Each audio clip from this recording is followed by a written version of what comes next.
Right. Are we ready to get into this? Are we ready to play some Dungeons and I'm Dragons? so ready. Yes.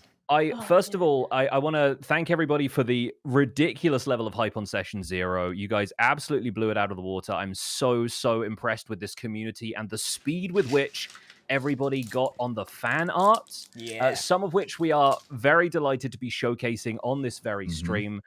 We've got a lovely overlay that our overlay artist has been working overtime on. So thank you so much for that. Yeah, you guys want to call out some of the fan artists because we've got some lovely little things. You should also see people's stats showing up on the screen here and there as well, so we can keep you informed about how much charisma everyone has, that kind of thing. So, welcome everybody to Gigs D&D Session 1. If the players are ready, I think we will hop in, and you can see what I've got in store for you. This is still everyone's first time playing D&D, pretty much. Yeah. Yes. So in the interest of that, we are going to keep this fairly light-hearted and fun. I'm also going to give you a chance to introduce your characters properly now that they exist in this world, once I've set up the first scene.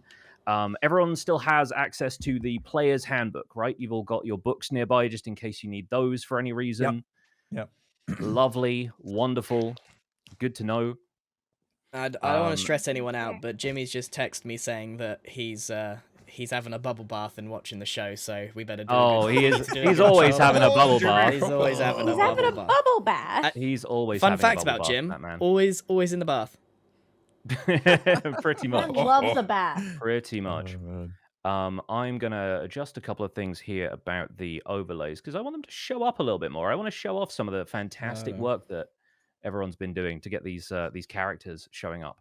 Yes. Yeah, great. So, yeah, we're going to introduce all the characters once we get into the first scene. And as the Dungeon Master, to remind you all, I'm in charge of the world of the game. So I'm going to give you descriptions of your surroundings and events that occur in those environments. And then typically you'll let me know, or I will ask you what you want to do in various situations and scenarios. And in some cases, you'll be able to just do what you want, especially when you're roaming freely and exploring and talking to people. In other cases, I may ask you to roll dice to determine the outcome of something, especially if you want to get into combat or you want to use your skills.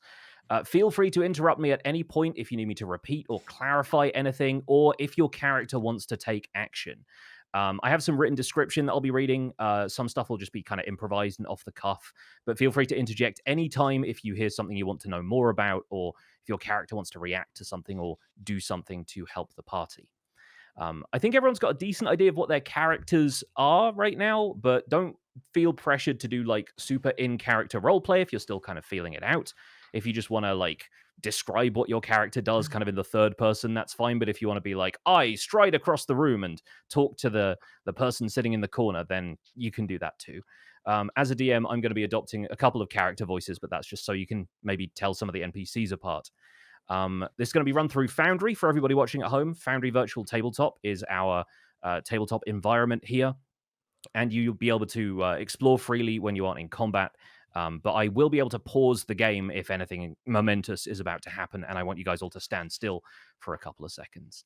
I think that's everything. Does anyone have any questions before we kick off? I'm going to try really hard not to just interrupt people and keep my Jem gave me a stern talking to and said I have to keep my token still. It wasn't that stern. Was kind of I have to keep my token still. I'm gonna do my best. I told him to get a fidget toy IRL. Yeah, I'm gonna try really hard to be good, but just be patient because it's the first time playing. Also, I'd love if everyone could be patient with the tech side of things as well, because I'm running all of this from my computer and it's taking a lot of plates are spinning right now, basically. So if anything does go wrong, should we maybe do we want to play ads before we get started here, or is everyone good to go? Can do, Goodness gracious, it would be lovely. We'll have a quick like guided meditation and we'll pop love an ad ads. Everyone. There we go. No, I think the chat loves ads. Since we started, all they've said is, "Can you play ads?" Yes. I'd already played. We will endeavor to keep regularish breaks because as time goes on, like by the end of session 0, I was a very tired boy. Yeah. I was a very tired. We need time for everybody to get snacks and Yeah, everybody not needs make to have a crinkly stretch. snack noises Can on the I have microphone. more, Water. Yeah, please? and if you get too tired, you get a bad case of the sillies. we will try our best to be silly, only in character. So yeah, everyone take a moment to breathe, center yourself, relax, and prepare to enter a fantasy world that has been occupying my head for the last little while. Once man. again, this is your story. You guys have been almost gifted this universe by the powers that were going to create it. And at this point, your characters know nothing about the adventure that we had at the end of session 0. Your characters have lived full lives in this world up to this point and are now out on their first adventure, their sort of maiden voyage into the unknown in this world. So I think it's going to be exciting to see what they are capable of, even at level 1, especially considering like how ridiculously everybody rolled their stats last time. Let's take a moment to be thankful for the audience we have, be thankful for the chance to play games together with people whose company we greatly enjoy, and let's have a real good time. Oh, you're Sounds gonna make good. an old man cry. I can't wait to see how you keep up that voice for I 5 know. hours. I think the beard is actually helping the character voice somewhat. I think as much air leaves Scar's mouth as possible, it means the hair doesn't get in. Right, shall we start? Yes, yes, of course. let's get into it. And I'm going to start by changing up the music here. So we'll fade that down. And we'll start up something else. Got Here my we book. go. I just realized I have Minecraft Your what? open. Let me close that. You We have don't need that Minecraft today. open? Maybe. It might be part of the slideshow. That might There be we why go. the slideshow is happening, yeah. All right, here we go.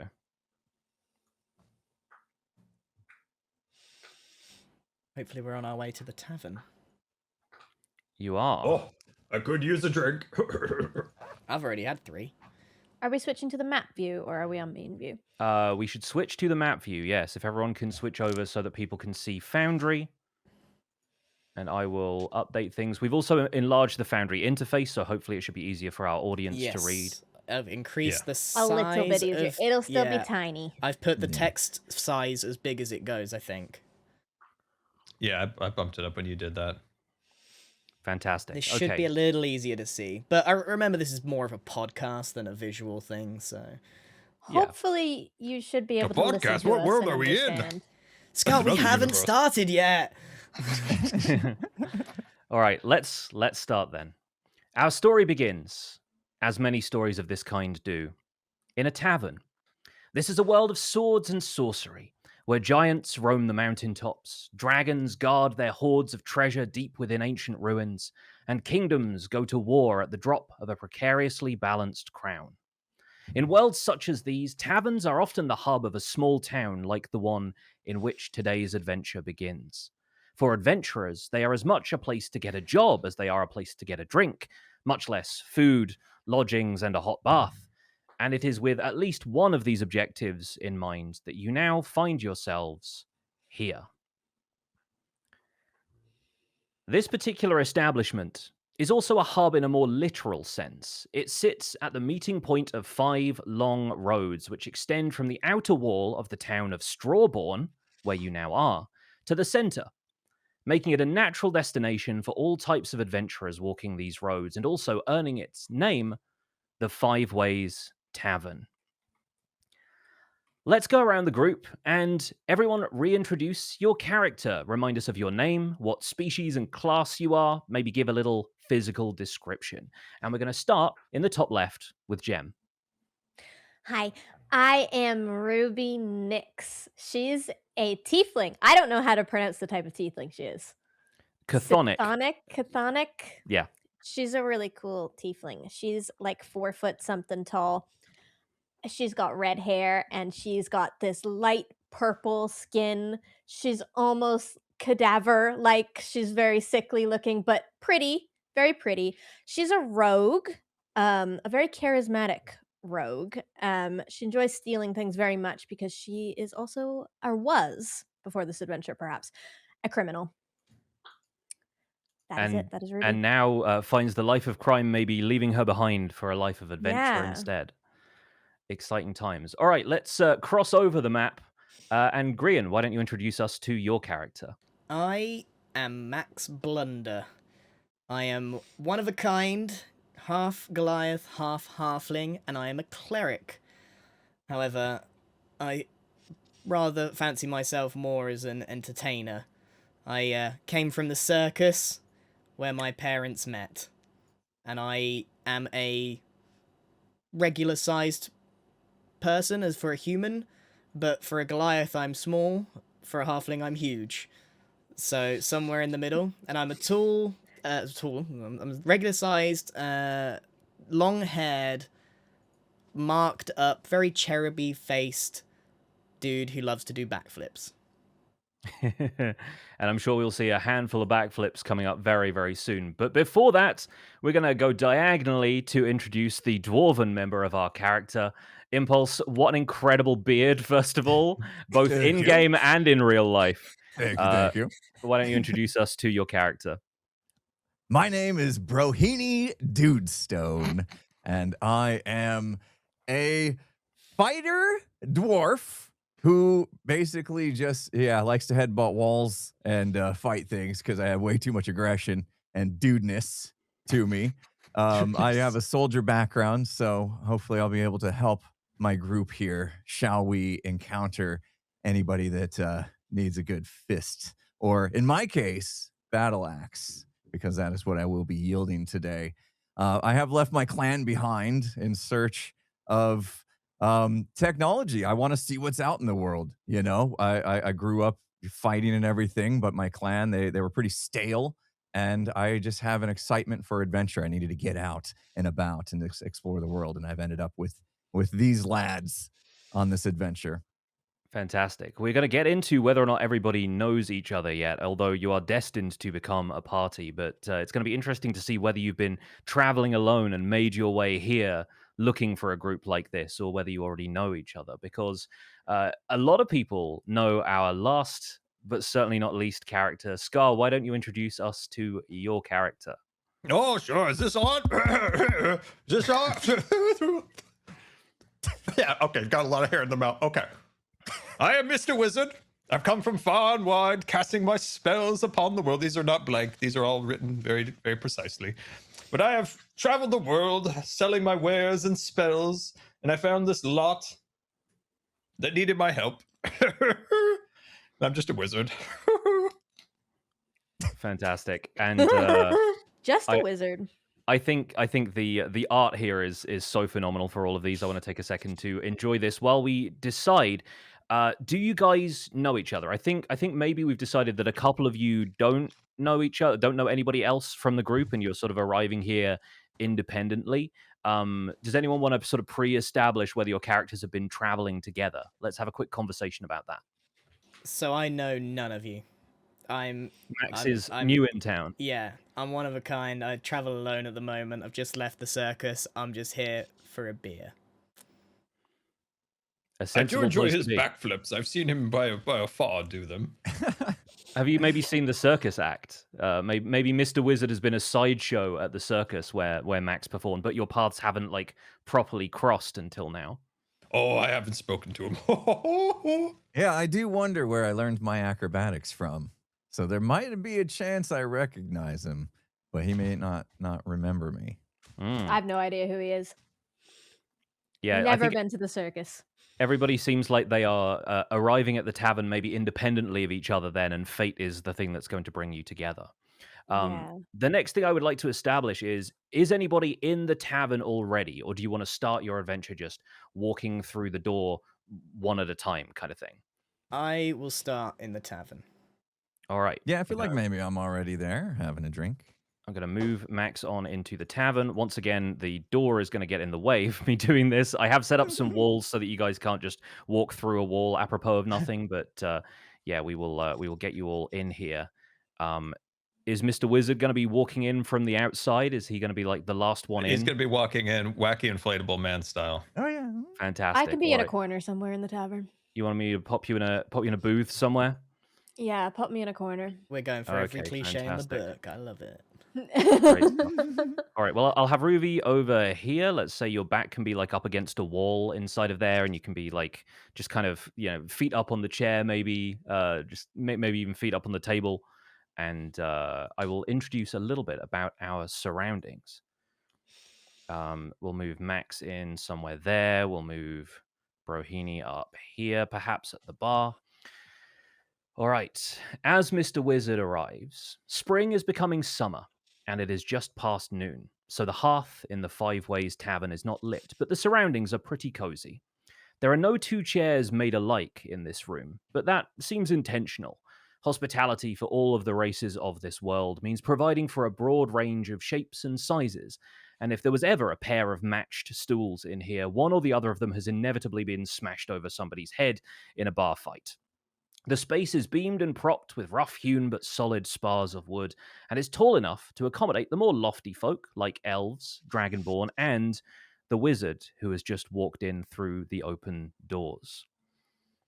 There are a few booths tucked into corners here and there where the ceiling drops and the halflings, dwarves, and gnomes can feel a little bit more comfortable. There are some rustic-looking chandeliers with rings of iron holding up 5 fat candles apiece, winched up into the rafters and tied off with a rope. Although there's enough sunlight streaming from the windows at this hour that there's no need for candles just yet. At this time, it's a little quieter, with many of the townspeople not yet returned from their labors in the fields, the mines, or the forests, but there are still a few travelers lounging around the room, which I think Ruby, Max, and Brohini you've probably taken into account already. But as Mr. Wizard steps into the room, you see across by the smaller of the 2 fireplaces, there are 2 tabaxi cat people, who I'm going to point you to here if I can hold that down. There we go. Over here on this table, they are playing cards and dice. They've got a couple of different games going. They look like rangers, potentially, people who would wander the wilds in search of maybe some game to hunt and maybe some wilderness to explore. Over by the other fireplace on the opposite side of the room here, there are an elf merchant and his human traveling companion, finishing their drinks before prepping their wagon for a ride to the next town. I didn't want to fill up the scene with other NPCs, but you can imagine there are various and sundry other individuals in sequestered, quiet corners, studying maps, reading from leather-bound tomes, or nursing the dregs of the day's first pint. And the tavern master, a woman named Marchesa, is living up to the stereotype of all tavern masters everywhere by idly cleaning glasses with a rag behind the bar. What time is it? It's just after noon, so like maybe 12:30 kind of time. Like the sun is pretty firmly high up in the sky at the moment. Perfect time for a drink. It's actually a bit later than I start, but okay. Marchesa sees you wandering up to the bar. I'm going to make sure I don't have Brohini selected as well, and says, "All right, you're new in town. Here, I can rustle you up something. What you having?" And, I'll ask have Mr. Mac. your cheapest drink. Oh, I see. I see. You're looking to be a little frugal. All right, all right. The coffers are tight at the moment. Oh, I understand. I understand. Well, good thing is the water from the well is good if you're looking to not spend any coin at all. Or alternatively, we've the house specialty, which is a pretty cheap wine that I brew myself. We call it 6-hour wine. Whatever will keep me off the toilet, I'll have that. Well, the 6-hour wine comes with my personal guarantee. No bathroom problems at all. Yeah, she slides you over a glass, like a little tumbler of a deep wine, a deep red wine that she pours out of a bottle from below the bar. Handing it over to you and expecting a couple of copper in exchange, she turns to Brohini and says, "And for you, Master Dwarf, what'll you have?" Just an ale from the well will do for me. Ale from the well. I'm not sure I've been using it for brewing, but I know the cut of your jib. All right, give me a second. And she walks over to one of these casks back here and taps off a pint of ale, and then comes back and slides that across the bar. Here you go, enjoy. I'm sure you'll be back for another soon enough. You look like you're no stranger to ale, young dwarf. Oh, sorry, I thought you were talking to me. I'll make myself comfortable over here. And she goes over to talk to Mr. Wizard as the conversation between Max and Brohini continues. Oh, it's a daily ritual for me at this point. How about yourself? Well, I do like tipple every now and again. Say, I don't know what you're thinking, but I'm thinking about doing a backflip. I would love to see a backflip. Always good time for a backflip. I am delighted to hear it, young dwarf. Right, let me demonstrate. Right, how do we go? Ready? All right, Max. You need to open your character sheet. You can double click on your token to do that. Find performance from the list of skills and roll me a normal performance check, please. Sorry, say that again. Where we go? Acrobatics. Open up your character sheet. Yeah. Acrobatics will do rather than performance. Sorry, I was forgetting you had acrobatics there. Right, dwarf, are you ready? I'm born ready. Let's go. First roll of the game. Let's do it. With a 7. Are you guys seeing the dice that are rolling on screen now, by the way? Yeah, I that's cool. saw that. Fantastic. All right, great. Because they should show up for everybody. Everyone's got different colored dice depending on your color that you chose when we all logged in, I think. So that should hopefully be all set up now. With a 7, you see a very lackluster backflip happens. I think with a 7, you sort of land it, but you land it kind of clumsily. You stumble backwards and maybe slam into the table that's here. And Ruby, how do you react as this this odd-looking half and half ends up almost wrecking the table that's immediately across from you?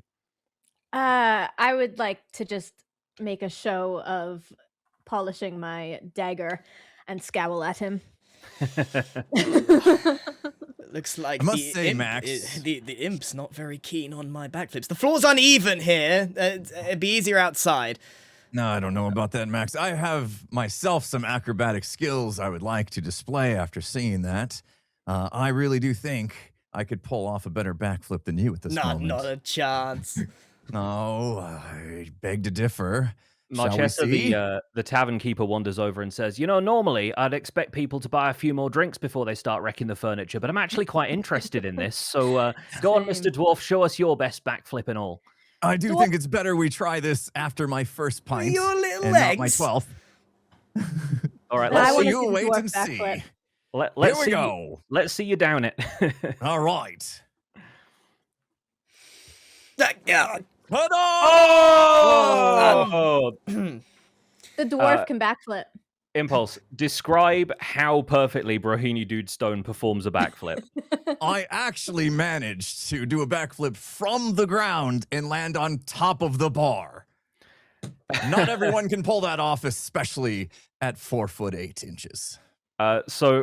Marchesa and a couple of the other people in the immediate area of the bar spontaneously break into a round of applause. Like there is actually a moment of hushed silence, and then almost as if with a ta-da, you sort of pop up on the bar.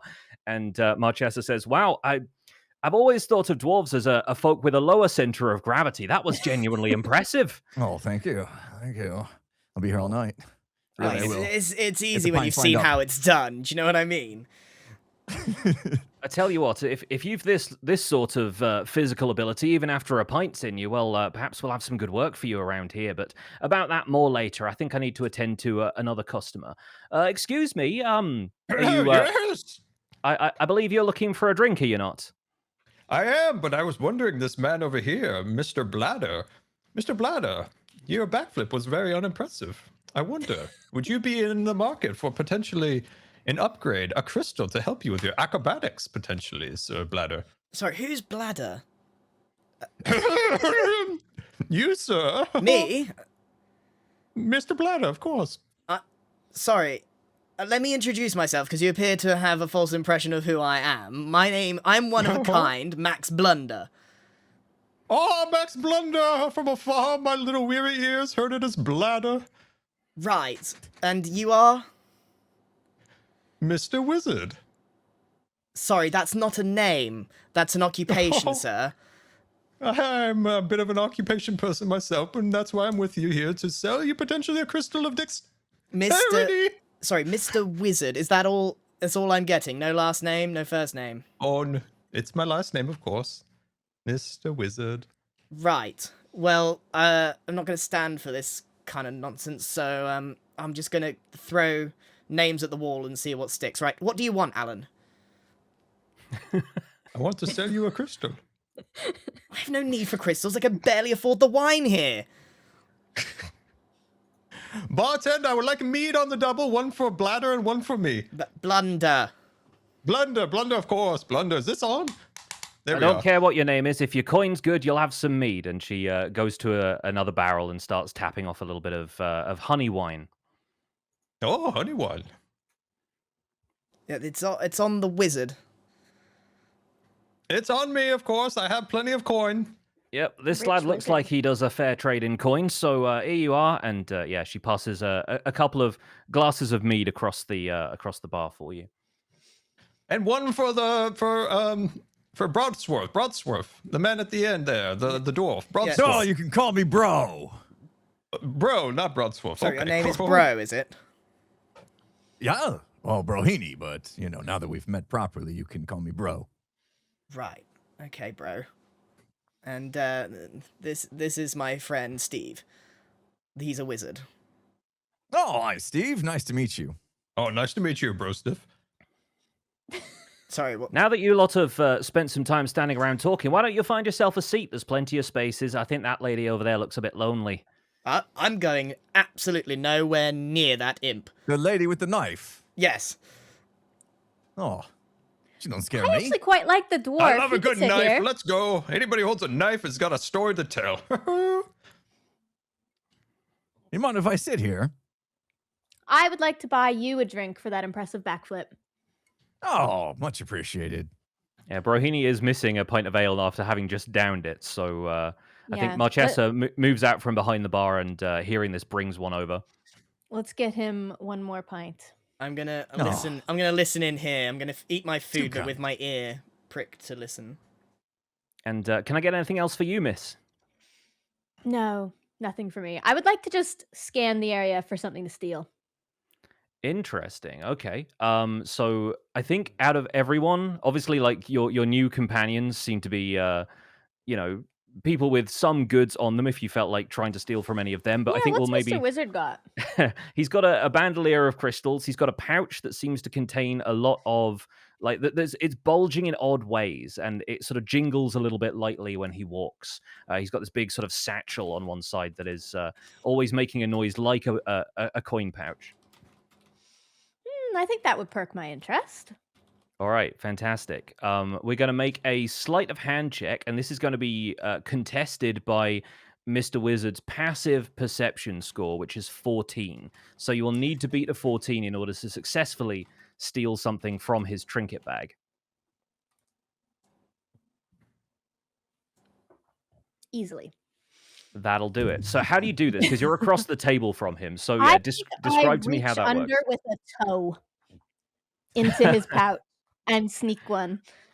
Oh, does something smell funny? All of a sudden? And I think Mr. Wizard remarks this to Brohini, who's sitting next to him, and during that, your foot fishes up something. I'm going to have to roll a D100, because with this bag being full of trinkets, there's actually a 100-item trinket table in the player's handbook. So we're going to see what this is. Bro, Lily, I swear I smell of a foot. Okay, we got an 89. Let's see what we get with an 89 on the trinket table, if I can find where that is. 1 second. In the meantime, how does the conversation continue around the table with Brohini, Mr. Wizard, and Ruby, and Max keeping a safe distance from everybody? Oh, bro, Lily, Mr. Bro, that backflip was mighty impressive. Where do you hail from, Brolini? Where do you hail from? Oh, the mountains far away. I'm sure you've never heard of them. We are surrounded by giants, so we don't escape much. We don't come out to play often. But we do have a great force that I was trained on. So my skills of fighting are quite adept, I will have you know. Are you from the craggly mountains of yore? Oh, just around the bend from there. Like I said, I don't think you have traveled thus far because giants would stand between us and you, and that would be very dangerous. As this conversation continues, Ruby, your foot kind of hooks back up to the side of you, and you pull out what you've taken out of Mr. Wizard's trinket bag, which is a vial of some sort of red fluid that looks an awful lot like blood. Oh, That is still smell of foot. Oh, That's genuinely perfect. something that I rolled on the trinket table. So yeah, you have that now. I'm gonna try and find it Lovely. so I can add it to your inventory. I will you just know, stash Berlini, that in my bag and continue staring at Mr. Wizard. oh, you know, I Berlini, must- I was off there one time. I encountered a giant, you see, and I pricked him for a little bit of his blood. Can be used to sell, of course. Sell to them sorcerers. They love to brew things. Was Very that Barney? valuable. Barney! You talked to Barney? It was Barney's wife. Oh, he's Sarah. she's lovely. Sarah's Smells great. like feet. She does. She does all the Kind of time. like this Ruby person in front of us. Have you noticed Ruby! this person in front of us? Yes, she smells of feet. No, I'm a tiefling. I smell more like sulfur, but I try to cover it up with the scent of roses. I don't know if it works. Ah, the two together must smell as feet. Got it. But thank you for the ale. I appreciate it, Ruby. Of course, anybody with your skills. Another! Another pint. As Max slams a fist on the bar for another drink, you actually hear this sort of rattling noise from above you. And for the first time, you notice one of the standout features of the decor, which is kind of rustic for the most part, but mounted above the bar in the same way that a fisherman's pub might mount like a legendary catch, is a huge claymore, a two-handed greatsword. It is tarnished a little bit with age and frankly a little bit dusty, but the edges still look sharp. And the nails supporting it are of much more dubious quality. And so as the bar shakes and you hear this rattling sound, you look up at this sword that's almost hanging above your head. And it's actually kind of intimidating standing underneath it. And you sort of find yourself subconsciously sort of shifting sideways in case any of its fastenings choose that moment to give out. I think I'll take my drink here. Marchesa sort of grins at this and says, yeah, you want to be a little careful of that. It's a relic of my past. Not a bad thing to have handy if anyone starts swinging more than their fists in my house. But here you are. And she slides another ale across the bar to you. Impressive. What tales does it tell? Oh, bad ones, I'm sorry to say, but you can ask Redmond more about that. And she gestures to a guy who's sitting in a chainmail shirt at the end of the bar. By the way, I should have been giving you guys some of the handouts for this so far, so hopefully this will show up if I click this button here. If you want to get a better look at Marchesa, the Tavern Master, that should be showing up for all of you now. And shout out to Sabra, Flower of Laurelin, for doing some incredible NPC art for this. What? Wow. Yeah. Oh wow. Oh, wow. And so the guy that she gestures to at the end of the bar is a guy wearing like a chainmail shirt and a kind of tabard sort of thing over the top of it. And I think he sort of responds to this restless energy that a lot of you are giving off, and you can see that you will have a bit of a hunger for action in this otherwise kind of calm space.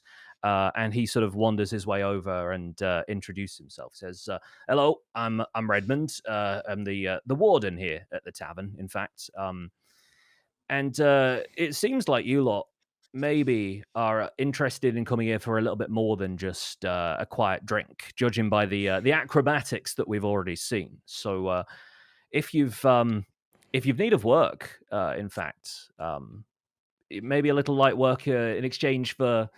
A couple of complimentary drinks, decent pay, room and board.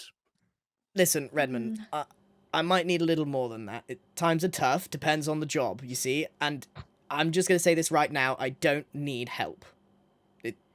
Whatever the job is, I can handle it. I'll take 4 times, I'll take 3 times the pay. You can save yourself some money, Redmond. What's the job? Well, I think we'll have to see whether you can do more with the weapons you're carrying than you can with your backflipping skills first. But The floor is uneven here, Redmond. How could I possibly perform? Didn't seem to trouble Master Dwarf over there. I've more of a mind to pay him for the job than you. But either way, he sort of gestures to his left hand and says, unfortunately, I have come on an injury to my sword arm, and I'd rather somebody was able to keep the peace around here to some effect. So if if you'd rather maybe make yourself useful and perhaps get a chance to break some heads if anyone starts trouble in here, I'd like to maybe audition you to make sure you aren't all bark and no bite, as they say. Oh, I love bashing heads. Put me in, coach. Oh, I Listen, won't bark. Redmond, how much coin are we talking here? I think we can probably spare 20 gold a night, depending on there might be a little danger involved. So we'll see, depending on the particulars. Right. 20 gold. I like Make- gold. Make it 25 and we have a deal. We'll see what your fighting prowess, whether that earns you 25. But come with me if you'd like to. There's a practice yard out back that we can maybe use to get a little bit more practice in for those of you as need it. And he winks at Brohini and then leads you all off towards the back of the tavern. Right. Well, cheers, barmaid. I'm just going to make sure this guy doesn't go upside down. There we go. Wonderful. And the folks sitting around the fireplace sort of look up at you as you walk past in Redmond's company. I'd like to roll. What would be best here? Perception, investigation. I want to look at what they're doing, like eavesdrop a little bit as I pass. Oh, sure. Yeah. You can roll perception as you sort of wander past the fireplace. Okay, I'm going for it.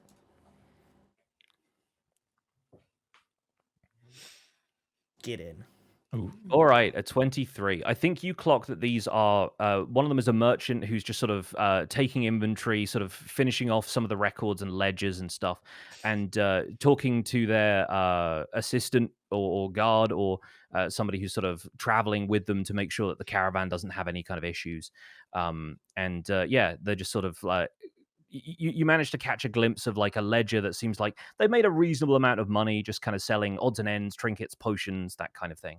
The kind of stuff that maybe Mr. Wizard says he's selling people. Right. And seeing only Max following him, Are we following? Redmond sort of turns to back to the room and says, "Hey, that offer was for the lot of you if you're interested in some coin." Oh, excellent. Let me just slam the rest of my ale. I'd like to get out of here. It smells like feet still. Oh my god. I love coin. All right, and Redmond leads you out to the yard at the back, and for this we are going to change scenes. So bear with me while I set up the Five Ways Tavern yards. Right. How are we doing so far? I think we're doing well. I think everyone should be in the scene now. Can you all see everything okay? Yep. 99% It's still loading loaded. this fangled technology. It's All right. It's loaded. Do we want to take a quick break here? Do we want to run ads? Is everyone feeling comfortable? Anyone have any questions so far?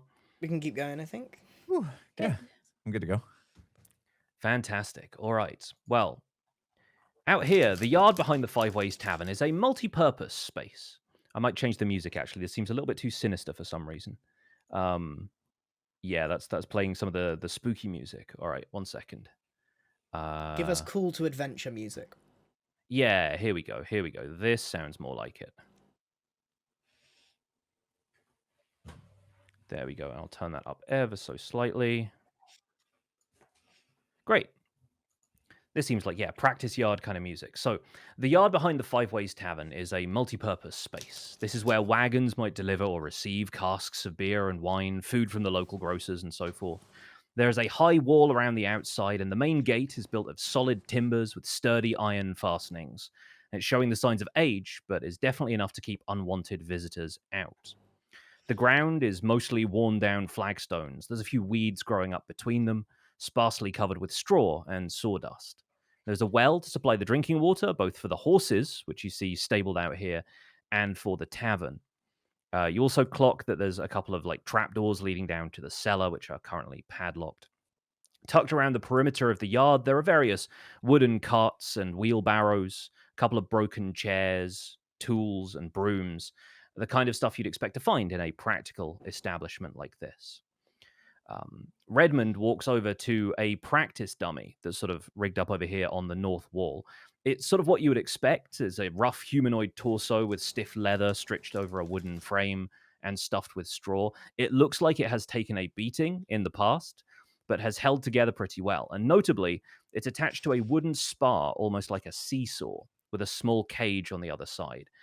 Redmond hefts a couple of sandbags into the cage, and the weights lift the dummy just off the floor, and it kind of bobs and weaves a little, almost animating it to give it a bit of life.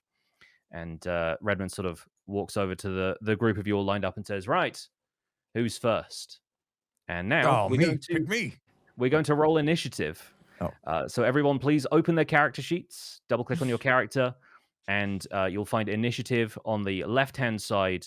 It's part of the three little hexagons underneath where your armor and your There's character no active portrait. encounter. We probably need to start an encounter. In that case, I can put you all into, there we go, battle mode. And now we should be able to get everyone's initiative rolls. There we go. Normal roll, correct? I love that the dice knock each other around. That's so fun. Lord. It's a normal Yes, roll or it is advantage? a normal roll, yes. Okay. There it is. Well, Oh. true to his wishes, All right. Brohini gets to go first. He says, all right, Master Dwarf, step up. Take your best shot at this here. Practice dummy. Where's good? All Here? right. So, yeah, step into the sort of rough region of it. Obviously, when you're attacking real opponents, then their tokens will be on the board, much like yours are, and so you can you'll be able to see where those are. But in this case, I'm just kind of simulating an encounter rather than you actually having to deal with fighting something. Okay. So what you're going to do is open up your character sheet, and on the left-hand side, you will see that I have arranged some favorites for you. So you can take a look at some of your potential choices as far as weapons go. And if you want to click on any of those, that should give you the opportunity to roll to see if you hit. Okay. Not sure I'm ready to show off my great axe here. Maybe we save it for later. I think I'm gonna go with the hand axe in this case. All right. Give me a roll with the hand axe. All right, here we go. Ooh. Oh, it looked like a 20 for a second. I'm warming up. Seems a little you're winded not, from my not backflip all earlier. that, are you, bro? There we go. So, yeah, Brohini, you sort of make a couple of swings at this thing, but maybe just a couple of the bobs and weaves look like your axe just kind of whiffs a little bit. So your reach is slightly off. And I think Redmond sort of says, well, that looks encouraging, but maybe try to step back a little bit so that you're not inside the enemy's guard with a weapon. I told you they're not fit for the job, Redmond. He just had too much ale. Give him a Does chance. he ever shut up? Listen, I think we'll jokes. She's got jokes, everyone. We'll give him another try. But since you lot in the peanut gallery are so interested in talking down to Master Dwarf here, how about you show us what you've got? You, Tiefling lass, why don't you step up? Okay. Off I go. Can I demonstrate a sneak attack? Well, Brohini has now stepped out of the way, but in combat, he would have to wait until his turn to be able to move. So if it was already your turn, Brohini would have had to stay there. So yeah, if we want to have him back in that spot, yeah, absolutely. You can you can get a sneak attack. Because he's within 5 feet. Yes, absolutely. So I'm going to bring up the description of sneak attack. You can deal an extra 1d6 damage to one creature you hit with an attack roll if you have advantage on the roll, but you don't need advantage if one of your allies is within 5 feet of the target. Now, we're going to assume for the sake of this that Brohini is one of your allies, although you haven't quite made fast friends I like yet. the dwarf. But I like yeah, you too. You bought me a drink. I bought him a drink. there you go. All right, you're becoming friends in that case. So yeah, I think it'll be a normal attack roll since you don't have advantage, strictly speaking. But if you hit, you'd be able to do an additional d6 of damage. Okay, normal sneak attack. Oh, hang on. Yeah, we need to make sure you attack with a weapon though, because you'd be Oh, rolling your how does sneak that attack work? damage afterwards. So from the So weapons on the dagger- left hand side in your favorites, Roll the dagger first. yeah, roll the dagger. Oof. Oh, there we go. Yeah. No. With a 10, Hey, it's a 10. I think maybe some of the drinks that you've had in the bar maybe have thrown off a little bit of your depth perception. I And, had yeah, 0. you sort of you whiff in sort of the same way Brohini did. Maybe you kind of jostle into each other a little bit when you were kind of stepping around earlier, and unfortunately you miss. And he says, "Oh well, looks like you weren't quite as sneaky as you thought in the first place. But hey, don't give up hope. There's plenty of options, and I reckon this guy will probably stand up to a few more attacks, even if Mr. Wizard here and our friend can step in." Redmond, are you bunch of sure drunken this is lot. what you want? I mean, I'm willing to take all comers at this point. The tabaxi and the bar are moving on later, but we've beggars cannot be choosers, as they say. Well, in terms of the turn order, we are now on to Mr. Wizard. Right, John, off you go. All right. Oh dear. What would you like me to do, Mr. Redshirt? I'd say take your best shot at this here practice dummy. However you'd like to. It's hopefully fairly resistant to all sorts of magic. Oh, just give me a minute here. Give me a minute. Oh, goodness gracious. Okay. All right. One of my favorite spells, hand missiles. I will hand missile this. Okay, fantastic. What you need to do for that is open up your character sheet, click on Magic Missile, and then it should just ask you to roll for it. And alakazam, halakachu, magic roll, magic hands. Okay, There we go. Oh dear. And oh dear. A bolt of force streaks out from the tip of Mr. Are you doing this with your fingers? You're doing magic hands rather than like a wand? I got some hair in my mouth that I had to adjust. Sorry. Okay, I'm back here. Okay. So this dart of force. It says 3 glowing darts of force as well. So I think you need to roll that twice more. Oh, okay. Is it asking you to roll more? I don't know what the no. attack interface looks like. Okay, in that case, we can. So he's missed. something He's about- missed, right? No, he hasn't missed. Magic missile can't miss. Oh, Magic Missile is a spell that automatically hits the target. It just does relatively low damage compared to some other spells. But it was a feeble missile that we just saw. You're I'll about have you know, Mr. Bladder, this was not feeble in any way. You're about to see 2 more though. Go into your character sheet and click on Magic Missile again. Okay, magic missile. I Casting don't know why spell. it's not doing 3 at once, but Yeah, let's see. Magic missile. I'm getting so many menus popping up. Let's see. You have no available spell slots which to cast this magic spell. huh. Okay, let me give you those back for a second. Yeah, hang on. That's something I should have really made sure that you guys had all of your spell slots and stuff back up to speed. So let me do that again. And yeah, why is that really strange that it's not letting you roll more of those? I'm not sure if I'm not seeing something that should be Are be you there. supposed to just use the 4 3 times? Maybe I guess we can use the 4 3 times, which is like pretty close to maximum damage. So yeah, I guess with 3 magic missiles kind of firing out of the tips of Mr. Wizard's fingers, you manage to hit for 12 total damage, which is a pretty considerable amount of damage. And Redmond sort of claps and says, "Yes, that's the spirit. Show him what you're capable of." And You know, Mr. Redmond, I do have a few trinkets I'd like to sell you later, if that's okay. we'll see. We'll see if the budget allows for it, eh? And he sort of wanders over towards Max and says, "All right, your turn, hot shots." Look, I'm just going to prove that I'm the only man that you need for the job. Are you ready? Watch this. I turn my back to the dummy, and I perform a backflip with my mace to smash it on the head. All right, roll acrobatics and then roll an attack. Shouldn't that be a front flip? You're just going away from him. I don't need your guidance on how to backflip. Oh. All right, that's a successful backflip. So I'll take that. But now we still need to roll the attack. Do you know how to get to your weapons? Weapons. If you open up your character sheet, there is a favorites column on the Yep, I left-hand see it. side Yeah, under I your see it. character portrait. There. So click on the mace And then and normal. roll normal. Oh, dear. Oh, unfortunate. The dummy kind of wobbles to one side, probably still feeling the force of Mr. Wizard's magic missile, and Redmond says, well, the backflip was better, but the attack was terrible. Come on, everyone have another go. And we'll go back to the top of the initiative order where Brohini is next to act. All right. This time I'm not holding back. I'm getting out my great axe, and I will not miss. We ready? Good luck, Roll bro. this. Yep, go for it. All right. With 2 hands wielding, I strike.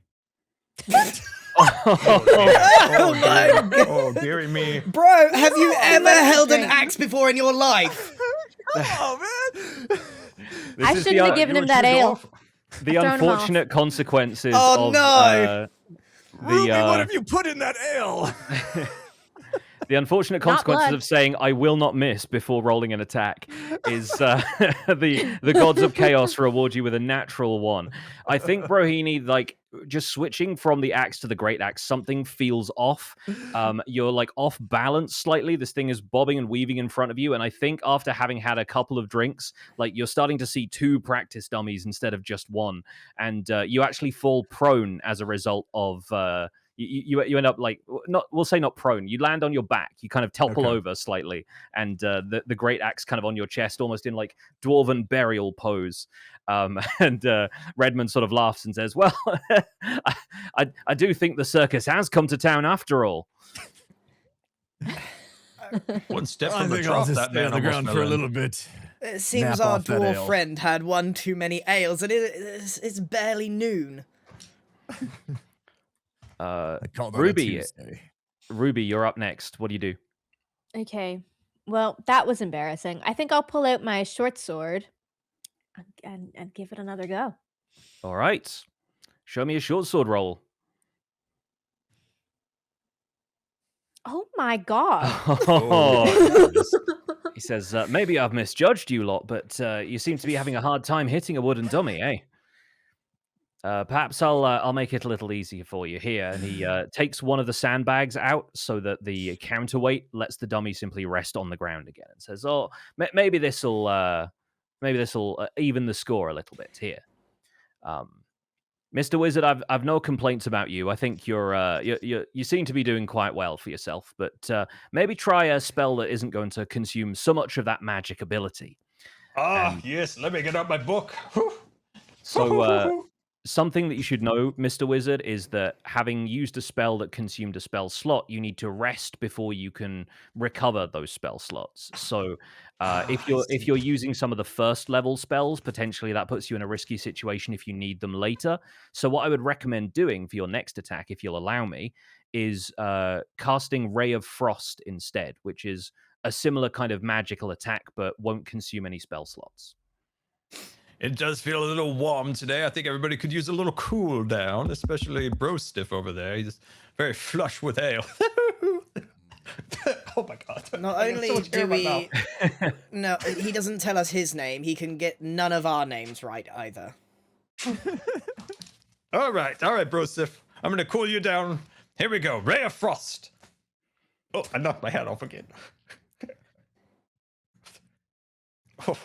All right, and with a 16, that hits. So Ray of Frost, unlike Magic Missile, you still need to roll an attack roll to see if you hit. But in this case, you have. The Ray of Frost strikes the dummy squarely on the chest. So go ahead and roll the damage for that. Let's see, there's an advantage, normal, and disadvantage. If it's showing up with advantage, then it probably isn't the damage roll, is it? Where's the spell damage coming from? That's what's confusing me about all of this. Try hitting normal and just see what that does. Yeah, that looks like you're trying for the same attack again. Okay. Where does it let you roll damage for Ray of Frost? That's weird. Okay, there we go. Can you see the buttons that show up where it says attack and then it says damage underneath in the chat? If you don't have the chat open, by the way, I recommend popping it out with right click. Oh, yeah, chat. I see it. All right, pull that out. And hand. Oh, yeah, I'm sorry. This is what I should have had. Okay, so should I? Okay, now it's gone. Max Blunder is in the process of casting Thaumaturgy out of turn. Oh, sorry. Sorry, I was reading it. What's your fine, don't worry. thumb away? I thought you were about to use the booming voice one to just give him a dressing down, but Sorry, I was trying to read what I could do. don't worry about it. Don't worry about it. I think if you middle click, it will pin the thing on the screen if you're having trouble with it disappearing. I was trying to figure out if I could bless my next attack to show off, but I didn't want to use a spell slot, so I don't know. I can't tell. I can't tell if this uses a spell slot. I will be able to tell you in a second. Bear with me, but we also need to resolve. Oh yeah, Bless is a first level spell, so it would consume a spell slot to do that. Okay. Okay. Mr. Wizard, you have a damage button in the chat. If you want to click on that, you seem to be clicking on attack over and over again. Mr. Wizard had. Sorry, we got some ads playing annoyingly, and I don't want. Right. To... Okay. Yeah. Sorry. There we go. If we could just hold the fort down for just 10 seconds for a minute. Absolutely. We'll just wait a second. Fantastic. And we at least have some damage for a Ray of Frost now. So are we getting a feeling for how like the flow of combat works here? Is this sort of starting to make sense for you guys? Oh, not at all, but I'm working through it. Pix, I want to walk up to this dummy and really smack it one. How would I manage to get myself an advantage doing this so I can really show off? Interesting. Okay, well, I think we can say that now Redmond has like settled the dummy back down on the ground. You can have advantage on the roll just because it's not moving as much, and so you're effectively trying to hit a solid object in front of you, which should not be too difficult. Gotcha. So we'll say you can make this next roll with advantage. All right, 10 seconds. Okay. Sorry, guys. Yeah, it's all good. It's all good. In the meantime, Mr. Wizard's spell has dealt an additional 7 damage, and so far he is in the lead of damage against this thing with 19. Nobody else has managed to land a hit, I don't think. He shot a spell that couldn't miss! Yeah. It's true, but the second spell could miss, and he still managed to hit. So I think that high intelligence stat is definitely working out for Mr. Wizard. Max, right. It is your turn. What do you do? Look, I'm going to settle this once and for all, Redmond. The Mark Wizard over there, he's casting spells. I mean, it's pretty difficult to miss a spell that cannot miss. So watch this. Turn you into jelly legs.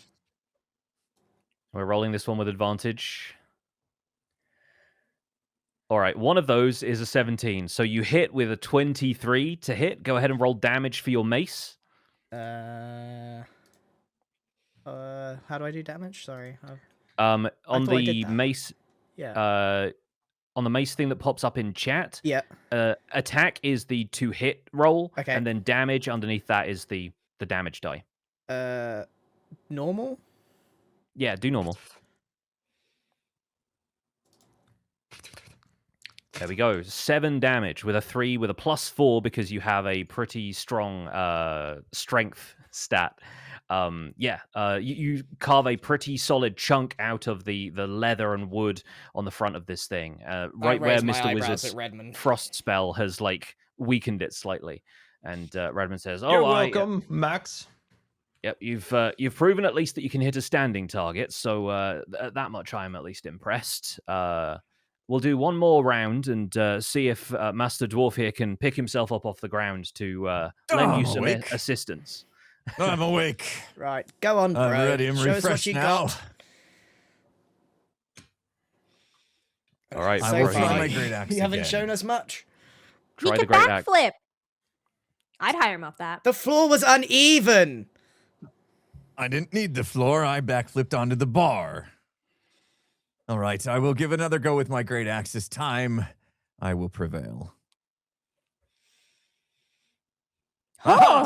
Oh, that'll See do what I it. can do. That'll do it. That's a critical hit.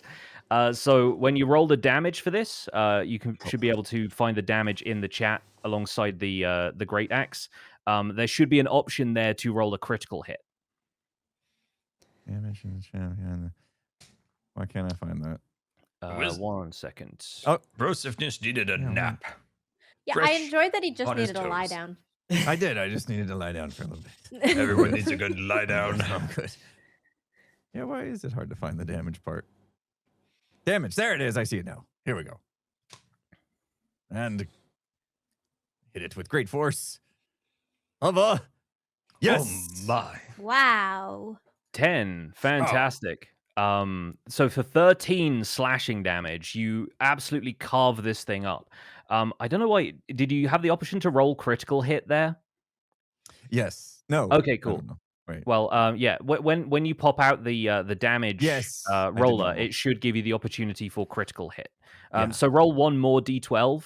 Just open the damage thing again and hit normal because you should technically be rolling 2 damage dice for having done a critical hit. Oh, okay.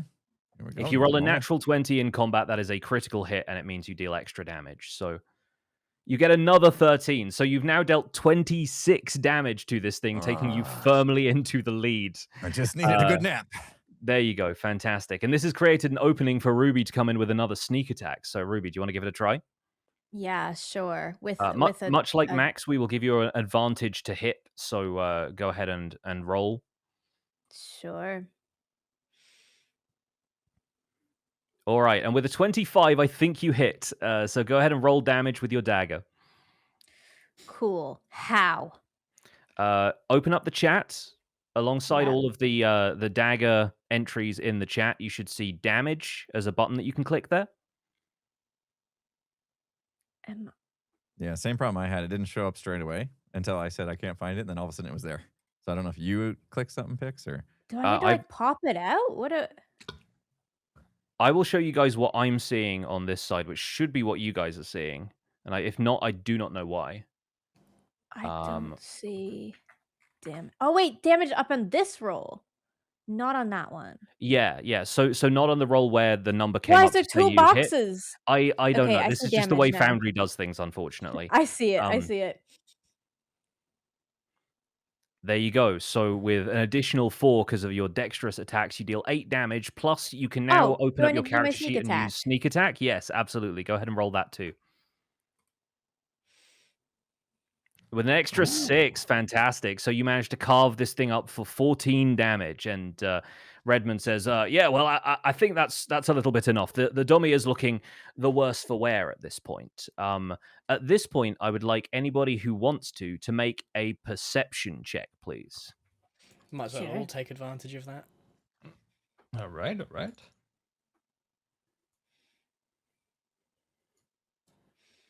all of us. If Yes, you want to. if you don't mind. I mean, if Brohini Dudestone wants to be still kind of celebrating how much damage he's dealt, but those are some I'm back to high getting the rails. checks. My God, we're perceptive. Okay, fantastic. Well, all of you hears from inside the tavern, sort of beyond the wall where the horses are, a massive crash. You hear like the sound of something being broken on the inside, and like it seems like there's some sort of chaos kicking off back inside the tavern. Redmond says, "Hang on, did any of you all hear that?" Sounds like the party's already started without us. People must be doing backflips in there. Should we go investigate? We don't I wanna rather miss the think bar. we should. And Redmond sort of walks back over to the doors and throws them open wide. Bear with me while I remove the roof section of this, because the scene on the inside is going to look a little different. Okay, that should update now with the changes, yes? Whoa. All right. As you all step back inside the tavern, I'm running in. the scene inside is much different. The room has cleared out. The Tabaxi Rangers are nowhere to be seen. The other patrons who are around the place have all fled, leaving chairs and stools tipped over on the ground. And as Oh your my. eyes adjust to being on the inside again, you can see why. Standing around the room, further down past the bar, there are 4 goblins standing in different formations, clearly like gleefully dismantling and tearing at some of the furniture on the inside of the Five Ways Tavern. I'll move the camera over so folks can see a little bit more of the scene from my perspective here as well. And we're going to get rid of that last encounter because this one is going to be a real combat test for our heroes. Can I The act defining before we feature, start the thing quickly?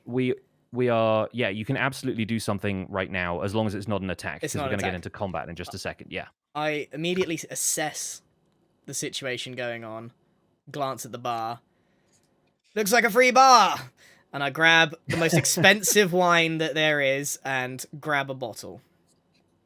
Fantastic. All right, yeah, you you hop over the bar. You see that the door to the cellar seems to be wide open where previously it was closed. And you grab a bottle and take a quick swig. Fantastic. All right. So as the rest of you kind of get into the room and your eyes adjust to the interior again, the defining feature of these goblins, unlike many of the goblins that you might have seen in your travels, is the color of their skin. Where a lot of goblins typically range from like snot yellow to a muddy greenish brown, these four have this deep, like burgundy color skin, almost like the skin of a tiefling. They aren't armed with swords or crossbows either, but three of them have like sharp pieces of metal that they're holding like daggers, and one of them is busy pulling a sturdy leg off a nearby stool, and it kind of brandishes it like a club. Does anybody else want to do anything before we get into combat? By golly, I haven't seen these creatures since the era of the Dark Elves. By golly. Do you speak Goblin, wizard? Oh, I could try. Oh, I can speak Goblin. okay. You go ahead then. You go ahead first. I'll watch. I'll see if you are correct. I don't think Yeah, these Ruby. goblins what are they going to want. speak to you, imp. I don't care what you have to say. You needed liquid courage to even come in the room. She's got jokes, one after the Liquid other. courage, liquid I wasn't, happiness. let her wasn't try. joking. Potato, All right, potato. before I we say all let her roll try. initiative, Ruby, go ahead and head into the room and see if you can communicate with any of these goblins. Redmond steps aside to allow you to pass. Okay. It's pointless. I step up to here and I look at the goblins and I ask them in their language what they're doing. This goblin that's standing over here, like tearing the stuffing out of one of the cozy armchairs by the fire, walks up towards you, and instead of letting out like a war cry, the sound that comes out of its throat doesn't sound like a goblin dialect you've ever heard. It's this violent, harsh gargling sound. It kind of goes, and hearing this, its compatriots turn and they all rush towards you, and we're going to roll initiative. Guys, I don't think they speak Goblin. Look, Sapphire, Emerald, whatever your name is, you're some kind of rock, aren't you? Look, just kill them. Just kill them. Just kill them. Okay, let's go. All right. Everybody, please open up your character sheets and roll initiative for me.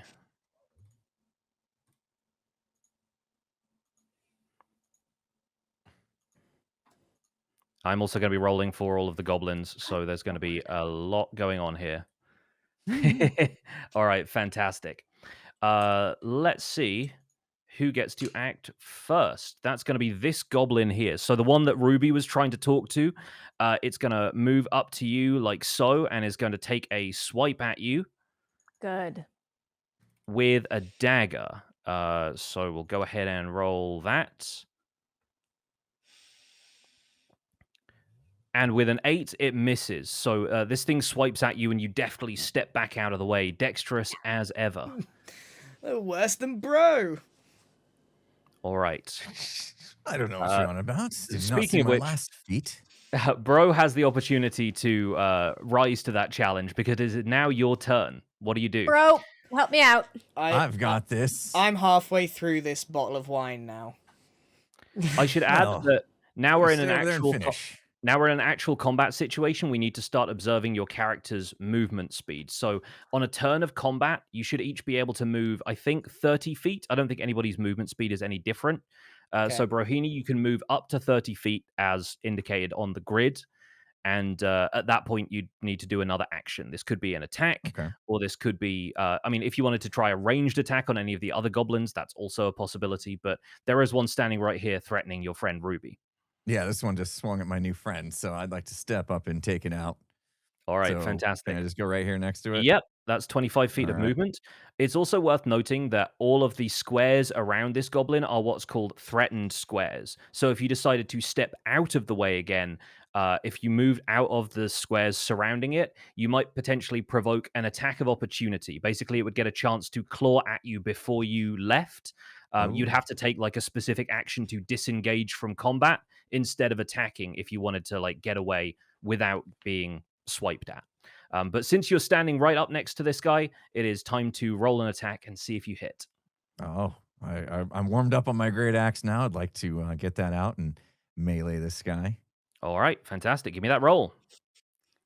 Let's go, bro. Get him, bro.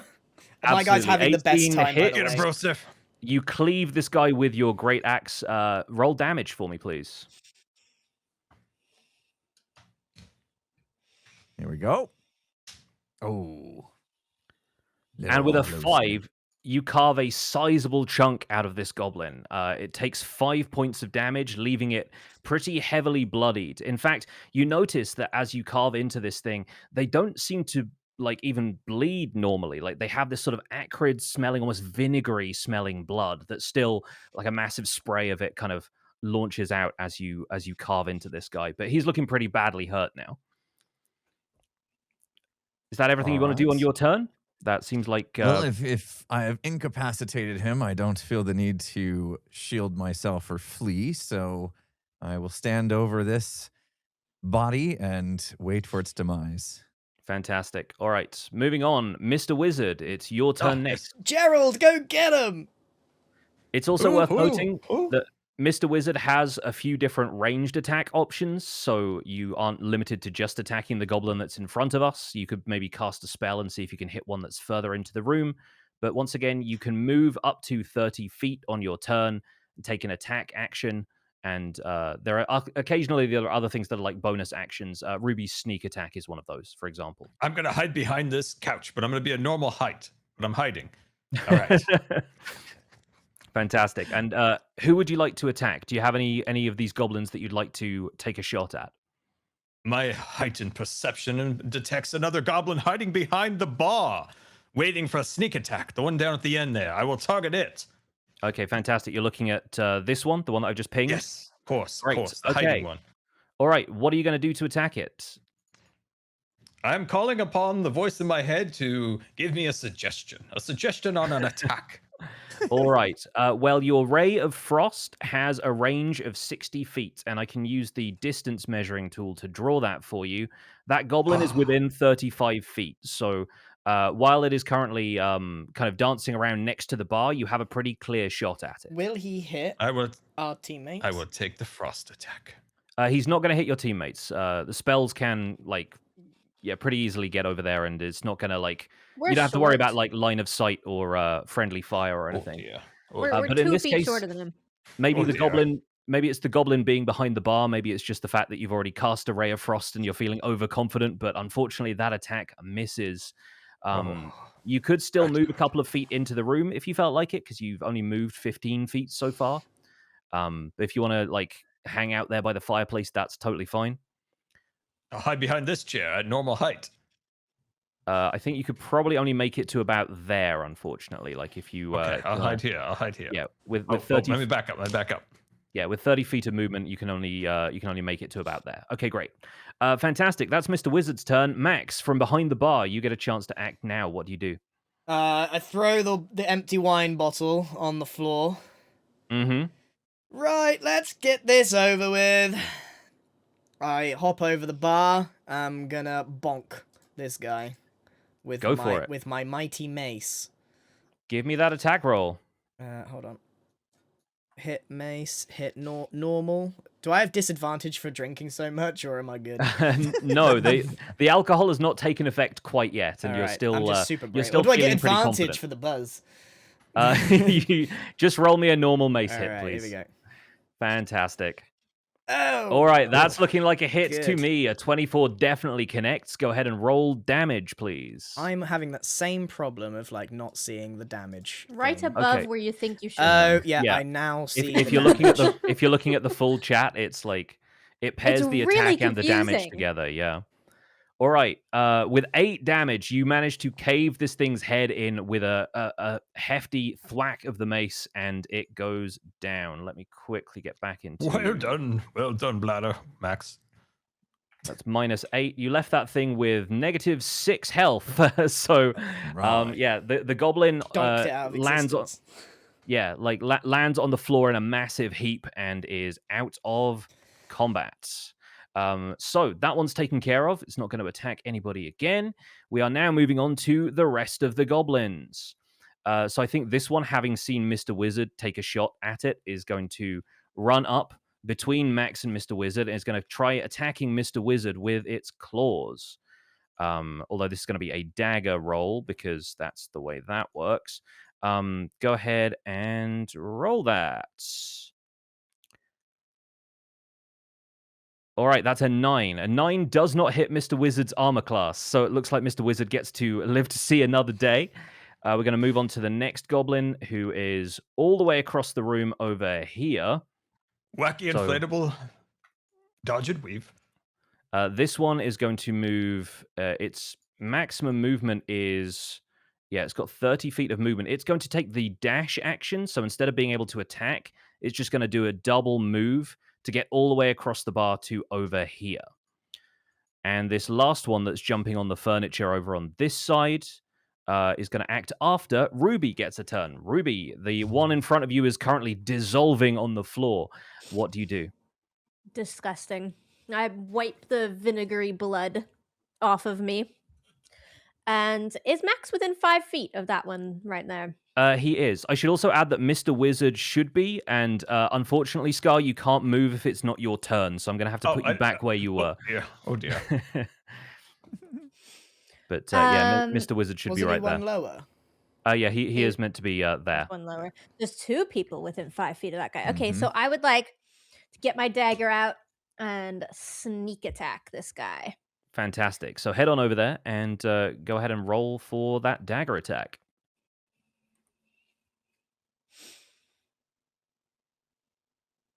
All right, that definitely hits. That's a 25. So go ahead and roll damage and then roll for your sneak attack as well. Damage. All right, that's 8 damage already. And go ahead and add the sneak attack to that, although it's not even going to be necessary because this guy had 7 health. So you managed to drive a dagger like into the ribs of this goblin and almost out the other side. The goblin's flesh seems kind of weak almost. And so with a single attack, you managed to absolutely clatter this goblin and it falls to the ground with a very surprised look on its face. It's a shame they can't speak. They would say, what's that smell? Smells of feet. It dies gurgling. This last goblin over here is only going to be able to move up 30 feet. So I think it's going to head over here and try and corner you guys over by the fireplace. But that's going to be all it can do on that turn. That goblin is dead. It's Bro's turn. What do you do, Bro? Right. I think I want to go ahead and take a bit of a long shot from here with my short bow. Looks like this can go... How far can I shoot this thing? The short bow can have a range of, I think, up to 60 feet. Oh, okay. So easily. Oh, 80 feet. 80 feet is the minimum range, yeah. I think I'll take a shot at the, without moving, I'll take a shot with the goblin directly below me at the corner of the bar there. Fantastic. Yep, go ahead and roll for your short bow. Here we go. Ooh. All right. Yep. A little bit. Unfortunately, that is not going to hit. So yeah, maybe just the tension of the situation and the speed at which you had to pull out your short bow, you aren't able to knock an arrow accurately enough, and the goblin definitely steps out of the way. Get in there, bro. Do you want to move at all? Do you want to maybe shore up a little bit against the goblins who are coming to attack the squishier party members? Yeah, can I get like in between? You absolutely can. Yeah, human shield. There you go. Yeah. So now those goblins are more likely to attack you if you've stepped in the way, but at least they won't get to Mr. Wizard, who has very low health. Fantastic. All right, that's going to be Bro's turn. Moving on to Mr. Wizard. How many are alive? Voice in my head. There are 2 goblins left. There are 2 of them basically right at the bottom of this fireplace area. 2 left. There's one here and one here. I feel okay. Voice in the head, a magic man yourself. What would you recommend as a good spell? Ray of Frost seemed to work pretty well last time. You also have Magic Missile again, but once again, that expends a spell slot, so it's a bit more expensive to cast. Up to you. I want to finish him off with Magic Missile. All right, fantastic. Well, that's guaranteed going to hit. So go ahead and roll magic missile, and I think we'll just use what we said earlier, and whatever damage you make, we will triple it. Fantastic. That is 3 damage. So each of these 3 damage dealing darts spits out of the end of Mr. Wizard's fingertips. And which of the 2 goblins would you like to hit with those? Or would you like to divide like 2 and then 1? Because you can do that. Divide and conquer. Fantastic. All right. So this goblin nearest, let's say that one takes 2 of the magic missiles directly to the chest, leaving it on 1 point of health. It is very badly damaged. Ooh. And the goblin back here is going to take just 3 points of damage. And that one's looking a little bit better off. All right. Fantastic move, Mr. Wizard. Well done. Next in the order is Max. What do you do? Finish him off, Max. Go on, Max. Right. Might as well finish the job. You backflip over, bro. And I will once again bonk with the mace. Fantastic. Give me that roll. Oh, yikes. Oh, unfortunately, that is not going to do it. So this one, having just been hit by a magic missile, seems to be a bit more wary and ducks under the swing of the mace and goes at you. That's embarrassing. At the same time, you guys hear a clattering sound from behind you, and Redmond yelps and sort of stumbles backwards as another goblin appears. And we're going to add that one to the list. This one seems to have been hiding under a table near where you guys approached. And so that one is going to get a turn on the next go round. Right, that is Max's turn all done. That goblin is dead. I need to mark some of these as dead so they don't appear in the initiative tracker. There we go. All right, since Max has now stepped in front of Bro, Max is going to take a hit from this one if it manages to land a hit. Give me your best shot. It does not. It rolled a 7, which definitely doesn't hit your armor. Dodge and weaving. Yes, so you're managing to definitely step out of the way. It is Ruby's turn next. Redmond, just behind you, has yelped as another goblin steps out of the wreckage of the table. There are also 2 goblins to the south of you. What do you do?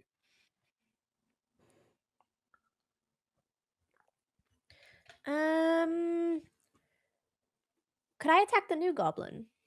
Absolutely, yeah. You have nothing stopping you from heading over there and I guess I technically have advantage on these 2, don't I? yeah, I mean, you'd get your sneak attack. You'd get your sneak attack if you wanted we can easily take care of these guys. Who's the healthiest of those 2? They're both out of those 2, right? the one on the left of Max has taken less damage, but they have both taken damage. Okay, well, I'll go turn behind me with my short bow then and fire a shot at the new goblin. Fantastic. Assuming that these guys can handle the current situation. They seem like they've got it in hand, yeah. So you're trying to hit this goblin that's up here, correct? Yeah. Hopefully from range. No, I will not be. Okay. We will check that against their armor class. Nope, looks like, unfortunately, yeah. At this range, maybe with the wall slightly in the way as well, you don't manage to connect with your short bow. Okay, I'd like to just move up on top of this counter then. All right, fantastic. Yeah, you scramble up onto the bar nice and easily, and you get a slightly better vantage point as Redmond sort of stumbles back over there. This one here is probably still going to take a swing at Bro, since Bro is standing right there. That's going to be a dagger roll. And that's an 18 to hit. Does that hit your armor? Your armor is a 16, right? Is it me or Bro? It's against Bro. Me. Where does it say? If you open your character sheet, it's underneath the portrait on the left-hand side. It's the big number in the center. 16. Yes. Okay, so that is going to hit you. So I'm going to roll damage for the goblin's dagger. It's just going to be a normal hit, and you take 4 points of damage. Ooh. So I'm going to subtract that from your health. Oh, not that much. Hang on. There we go. I did -8. I was doing both maths. It like says from 6 in the either chat. direction in my head. Right? Oh wait, it does 6. Yeah, It sorry, says I 6 was in reading the chat. dice but not reading the Yeah. the rolls. So Oh, they get no. +2. So yeah, it does an extra 2 damage to you. So That's there like we half go. my health. I'm editing the damage for now, but in future encounters, once you get a little bit more used to this system, I'll also rely on you guys to mark the damage when they when they deal it to you. I think there are ways this can happen automatically, but I'm sort of running encounters in a slightly less technical way. But that should be all good. That goblin is going to stay right there. That goblin is now dead. It is Bro's turn. Okay, which one's dead? The one that was behind you. Sorry, I was marking off the two that you'd Oh, already yeah, killed, just so they don't show up in the initiative tracker again. Is there a situation where I can like put myself in between these two and actually like hit both with my, hand axes or something? Swing in a Unfortunately, circle. you don't have the ability to attack twice, and there isn't really like a circle attack as far as I know. At least not at level 1. Maybe you'll get something like that later. But as it is right now, you have to stick to one target. Well, this guy has irritated me. He just took half my hit points, so I'm gonna try to finish him off with my hand axe. Fantastic. Give me that roll. Here it comes. Okay. All right, that's gonna hit. Roll damage. Damage. You really can't mess this up. I would hope not. He's only got 1 health. Yeah, I mean, he genuinely You could have couldn't. kicked him, I reckon. Yes, with negative 5 health left, that goblin sinks to the floor under the crushing weight of your hand axe, and that one is going to be out of the running. And then I can retreat as well, yeah? Yeah, you should now be able to retreat because you've cleared yourself out of any threatened squares. Yeah, so I'll hang out with Ruby. You've got 30 feet of movement. You're gonna Nice. go behind me. You vault over the bar. A tiny little I'm imp. just getting another pint from the bar. He did better when he had a nap. Yeah. Please nap. Yeah, I'm taking a nap back there. Take a nap. For our own good. Right. This goblin is going to step out from over the table because it is now that goblin's turn. It's going to try and take a swing at Redmond with what seems to be a longer bladed weapon instead of the like crude shivs that the other ones have. This one has something that looks a little bit more like a scimitar, and it's going to roll to hit Redmond. And that's a 14 to hit. Redmond's armor class, unfortunately, is a 12, so he's going to take a little bit of damage from that. That's going to be a d6 roll plus a little bit extra. Redmond takes 6 damage, trying to defend himself from this, but unable to get his sword out in time. He takes a slash and, is down 6 hit points. We're going to move on to, next in the order, Mr. Wizard. Billy Wizard, listen. If Redmond dies, there goes our coin. You double back, shoot your magic fingers or whatever you do, and I'll take care of the little goblin in front of me. Great plan, Max. Great plan. I move up. I'll move up. I'm moving up on Redmond. Mm-hmm. Getting in range. Opening up my spell book. I believe in you, wizard. You got this. Magical man that whispers the thoughts upon my ear. Why do What is a wizards thunder talk so wave? much? It's What is every a wizard. thunder wave? A thunder wave is, unfortunately, a spell you are no longer able to cast right now because you've expended both of your level 1 spell slots. So at this What point, if I use my charisma to convince the spell to happen? unfortunately, stats like that don't work on me. So Adrian, shoot the goblin! you still have Ray of Frost, which is a pretty Ice! powerful Ray of Frost. spell. Use ice. I saw you Ray have of ice. Frost. Rolling. Attack. Ka-chow. All right, with a 12, you just barely hit this thing's armor class, but a 12 is going to do it because if it meets it, it beats it. So go ahead and roll damage for Ray of Frost. Damage. Normal. Yes. Hi-ya! Nice. Good 6 damage job. is Nice. pretty good. So yeah, Well done, that thing- Wizzy. That one takes 6 damage. That is more than half its hit points because it is now bloodied. So yeah, the Ray of Frost streaks across the room. It is also going to reduce this goblin's speed by 10 feet because the cold starts to set in and it starts to make it difficult for it to move. So if Redmond is able to move out of the way, then the goblin is potentially going to have a harder time getting to the rest of the party. Very good Yeah, move. hide behind this chair. Mr. Wizard goes back to hiding. Fantastic. All right, Max, you're up next, and you have one goblin in front of you who looks like it's ready to be finished off. Right. I'll sort of pull my hair back, shrug my shoulders a little bit, line up a baseball swing, and hit. Yep, that definitely hits. Well done, Well Max. done. Well done, Max, with your golden locks. Roll us that mace damage. Did I not just do that? Okay, hold on. You rolled to hit. Yeah. There you go. Oh no. Okay, there we go. Well, 6 damage is still going to do it because you have a pretty high strength. So fantastic. That goblin also clatters to the ground and starts to slowly fizzle, leaving a stain on the floor. Fantastic. We got one more goblin left, which is not going to get its turn until after Ruby has gone. So, Ruby, what do you do? Well, I've got to help our new friend. I'm going to head over. Saunter casually over to the new goblin. Do I get a sneak attack because of this guy? Redmond is an ally in this case, yes. So you will get an opportunity to sneak attack. Lovely. I will get my dagger out and I will attempt to stab it. That is I going to will do stab it. it. I will stab it. Fantastic.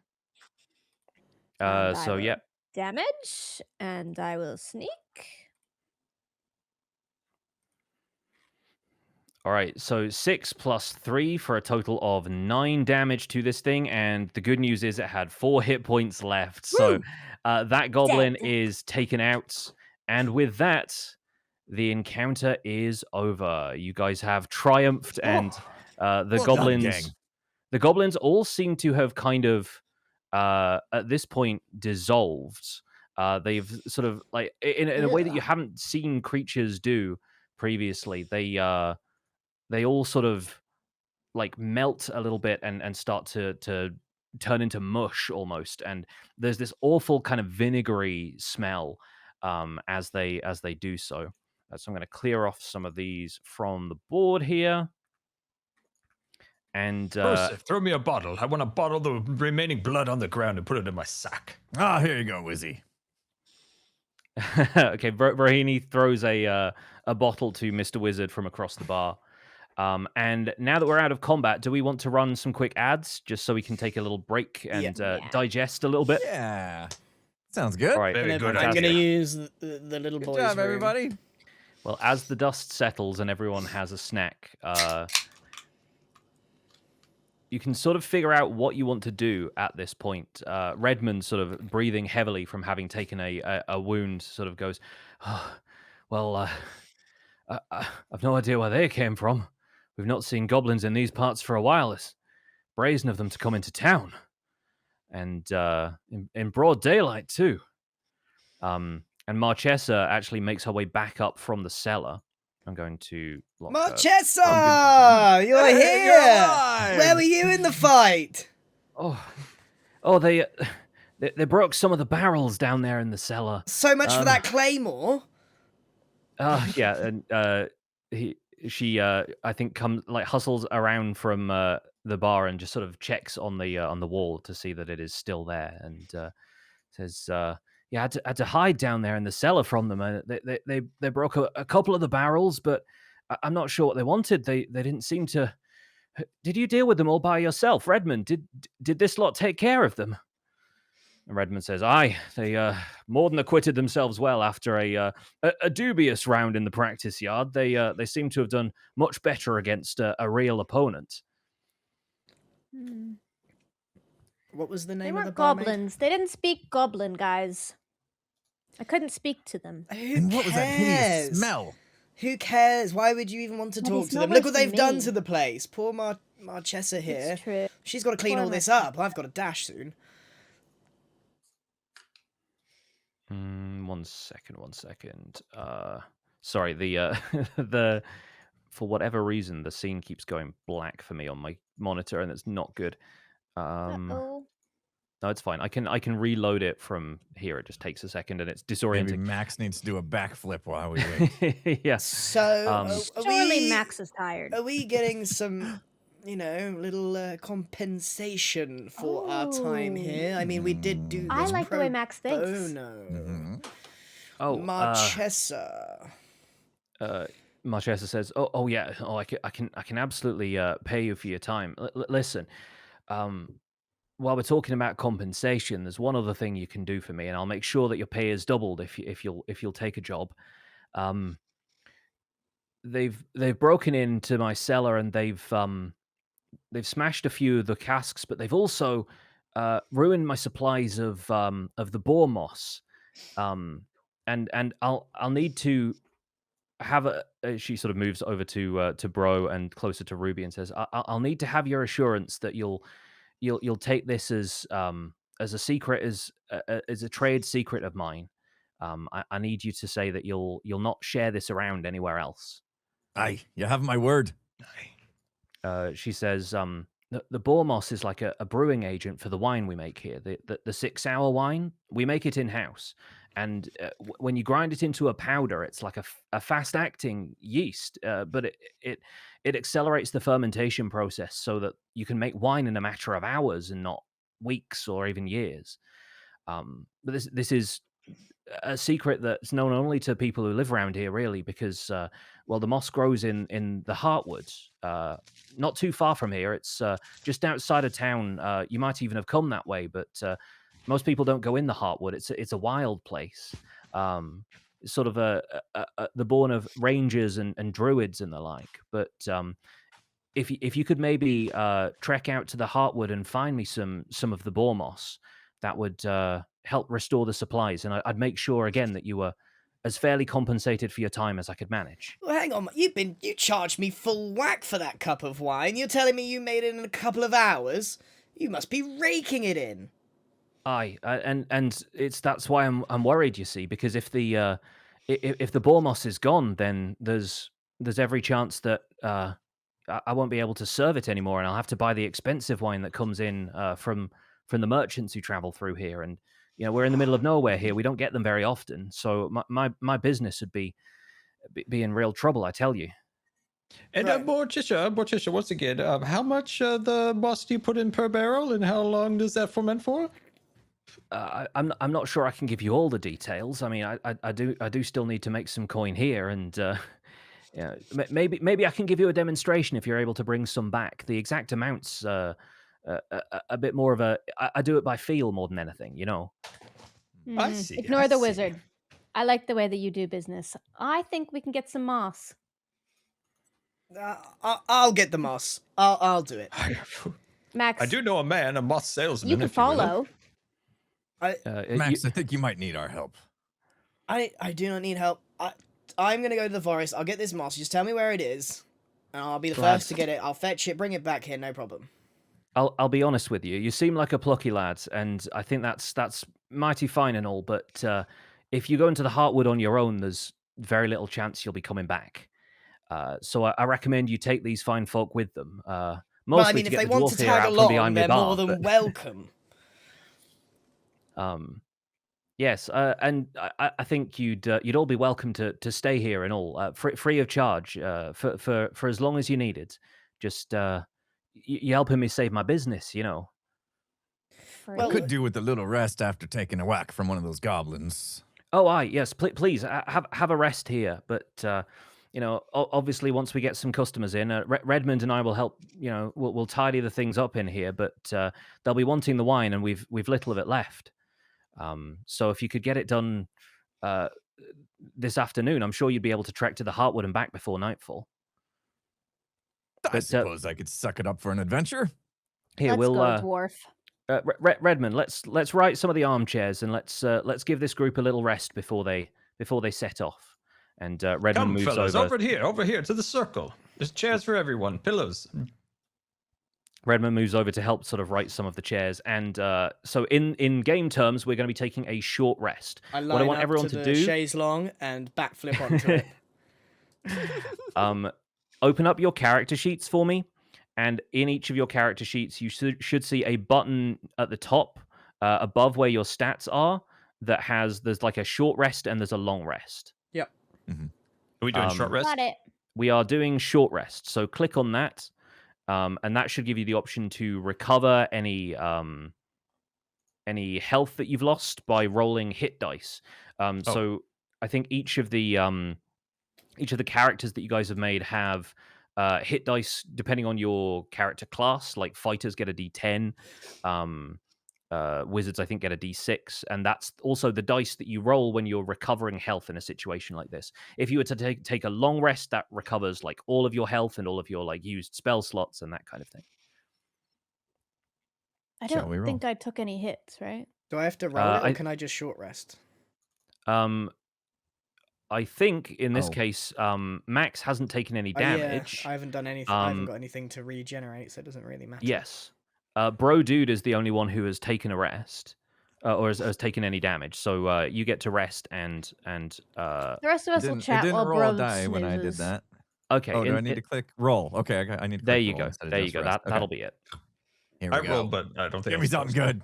Oh, 6. I mean, that was all you needed because you only took 6 damage. Oh, so true. Okay. with you get 7 as well because it also adds your I think your Constitution modifier to that. Sweet. So But my max is 12, so it's just 12. Right? yeah, Can yeah. Scar So get you'll a spot with that short rest? say again. I think so. Does Scar get a spell slot with a short rest or no? Yes, because of arcane recovery, which is yeah, it says you spend some time resting. You're sort of like leaning back in an armchair. You're studying your spell book, and yeah, you can recover a spell slot. You can't recover more than that right now until you level up, but you can recover 1 of your 2 expended level 1 spells. Do I need to do anything for that? No, that's happened Okay. automatically. Okay, sweet. I've added the spell slot back to you, but that just happens as part of a short rest. Broseph, Oh, Wizzy, do you what's know up? do you know a wizard of your kind named Shortfoot the Brave? No, never encountered Shortfoot the Brave. Ah, Tell me he about was him. he was a funny man, loved the drink, and reminded me of Max, quite honestly. Maybe Max knows him. Max? There's no one like me. Okay. Someone's edgy. By the way, if you guys want, if you hold down Shift while you're moving your character tokens around, I think it should let you land somewhere that isn't like in a square of a tile. So if Max wants to like Right. creep a little bit closer to being actually on the chaise, you should be able to hold Shift and it'll allow you to move slightly more fine-tuned, basically. Yeah. Cool. So Max sort of like stretches out on the chaise, getting a little bit comfortable. Is Bro like happier kind of sitting on the floor? Is that the kind of sitting on like one of the little low cushions? Oh, yeah. Yeah, I mean, Stretched out on the I'm rug? low to the floor as it is, so don't take much. Fantastic. All right. And Marchesa brings around each of you a little drink to give you some courage on the road. And before long, it's probably, let's say, about like 2:30, maybe 3 o'clock in the afternoon at that point. But yeah, by the time you've all had a short rest, you're feeling revitalized and ready. Mr. Wizard has closed up his spell book and is ready to move on. We better go. We're going to lose the daylight. We got to see this moss. Marchesa, what does this moss look like? Oh, you'll recognize it by its color. It's not green so much as it is yellow. It's a lot more kind of ochre is probably the best way to describe it. Like a little more yellow and well, the animals seem to like it in the Heartwood. So follow a trail or two, and you might catch up to it. Righto. Hop straight up. Are you coming, Redmond? No, I think I'll probably be best put to use here. With my sword armor out of commission, I'll be no real use to you. But I can help March write some tables, and maybe we can drag some of the spare furniture up from the cellar. So I'd only be a hindrance to you lot. You seem more capable than I gave you credit for at first, and I'm sorry if I gave you a hard time. No problem. Just point me not in. at all. Which of the 5 roads do I take? You'll need the one that heads out of town to the to the northeast. Right. Well, Marchesa, Northeast. pleasure. We'll see you shortly. Best of luck. Come, new friends. Come, new friends. Friends, what I a don't even know lovely your tavern. name, Blake. I said I was a Mr. Wizard. It's not her name. You And know, as I this- know a salesman of moss, but unfortunately he is disposed at the moment. It would have made us quick work of this I job. hate wizards. Woo-hoo. And as this conversation Too bad. continues, I'm going to try and make this next scene more visible to you guys without your tokens being on here. So that should now show up for you guys, right? Yeah, foresty art. I Yep. see an art. Yeah. Yes, art. fantastic. All right, so we're not going to have a map for this section. Just as you guys are traveling through the Heartwood, the Strawborn Heartwood stretches ahead of you. It's a 20-mile stretch of wild woodland, which is untouched by the lumber cutters. Preserved areas like this occur throughout the land, usually hunting grounds for local rangers or for areas for druids to practice their arts. And there isn't really a formal road to follow once you get outside of town, but the woodland is very clearly out there in front of you. There's no gravel track or anything, just a few kind of dirt trails. And as you reach the wood line, you pick up on notches in trees and lightly trod paths. It's clear that a trail has been marked by people who have been here before you, and some of you know enough about tracking to follow it. So I'm going to ask anyone who wants to help make a survival check for the group to see how well you're able to navigate in the Heartwood. Just to briefly interject and just catch people up that maybe have joined later. So far, the four of us have met in a tavern. We were offered a job, did some training in the grounds. Some goblin-like creatures attacked the pub. We decimated them and are now on our way to the forest to pick some moss for the barmaid. Yes. Marchesa, the tavern keeper, says that boar moss is necessary to brew the local delicacy 6-hour wine. Okay, what were we rolling? Survival check. Survival. Survival check. Where am I looking for that? Oh my god. Ooh. Where's Do we all need a roll? Tieflings Or are not will one here. do? I think it's probably going to be for the best if the rest of the group rolls as well, just to get an average maybe for... Max is not faring much better Max than is Ruby. Is only slightly more useful than me. that some survival check? Okay. Survival is one of the lower skills on your character sheets. There we go. It's a good I'm thing we've got a helping. dwarf with us. Uh-oh. That didn't change mine that it hit my die, did it? Well, it's we all just it's dead. pretty... We all died in the forest. It's No, pretty the clear dwarf got that Bro Dude is definitely the tracker of the group, at least for this excursion, because I think maybe you pick up on some of the areas where, like, this tree was clearly marked by the axe of a dwarf who was out here, and you're kind of almost like regaling everybody with the tales of times that you've been out sort of in the wilderness, roughing it, surviving, and everyone else is sort of stumbling along behind you, tripping over tree roots and trying their hardest to keep up as you sort of merrily march on through the forest.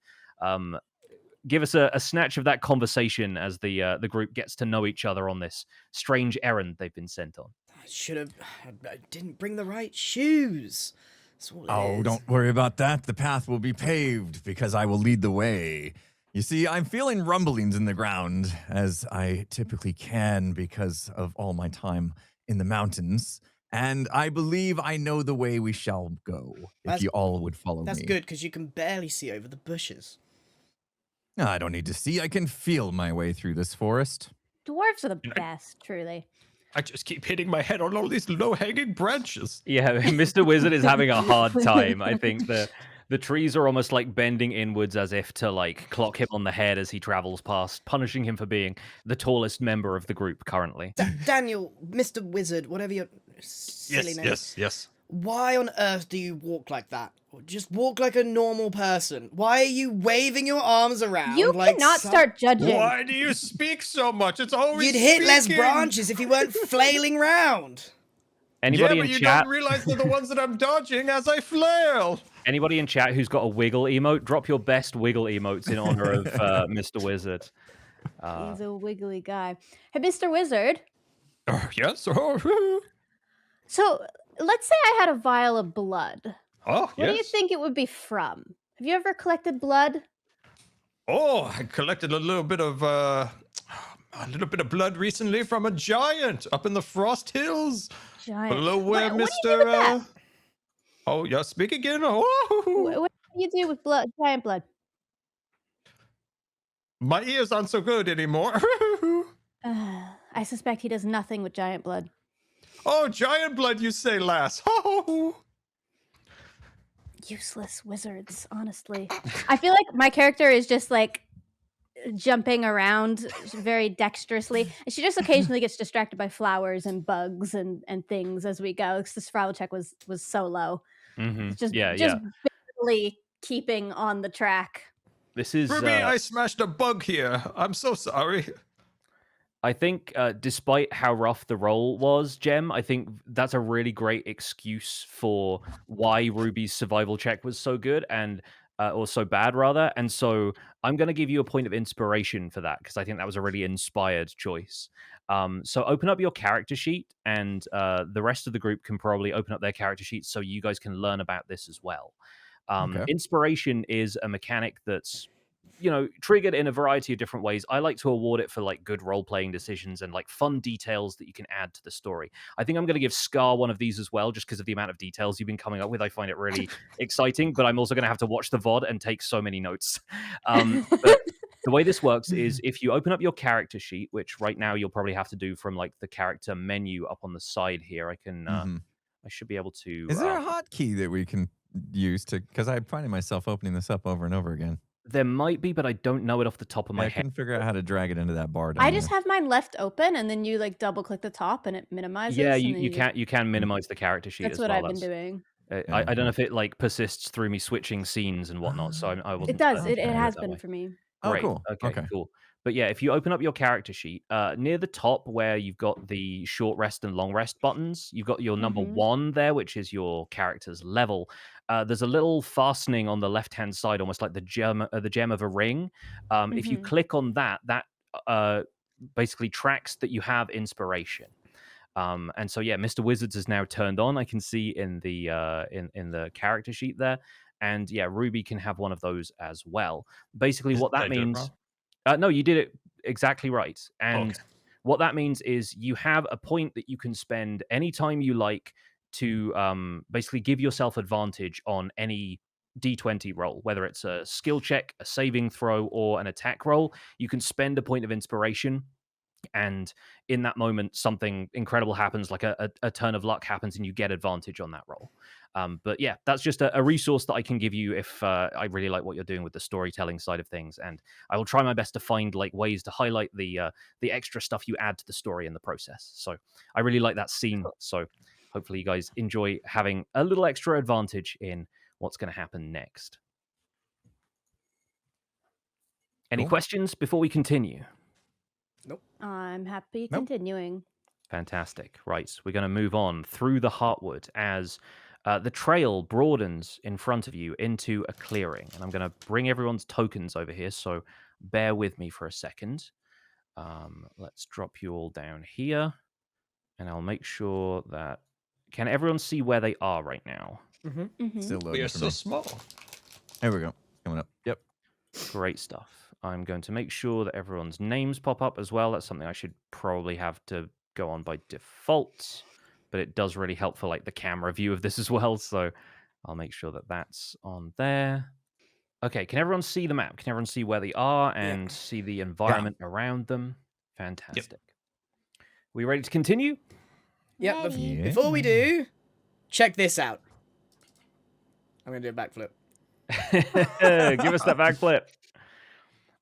Take a shot every time it's a backflip. Wonderful. All right. Yeah. No, I think now that you've got used to walking on these forest trails, the backflips are coming a bit more naturally. The ground is especially springy underfoot as you travel through this grassy terrain. We haven't had wine in a while either. So Ta-da! Yes. He's finally sobered up. Yeah, the adrenaline and the fresh air has maybe caused you to sober a little bit after your experience at the bar. So the trail in Max. front of you. Sorry, go on, Scar. Go right ahead. Mr. Max, when we get back to the barkeep, will you teach me a backflip? I sort of look at the wizard up and down.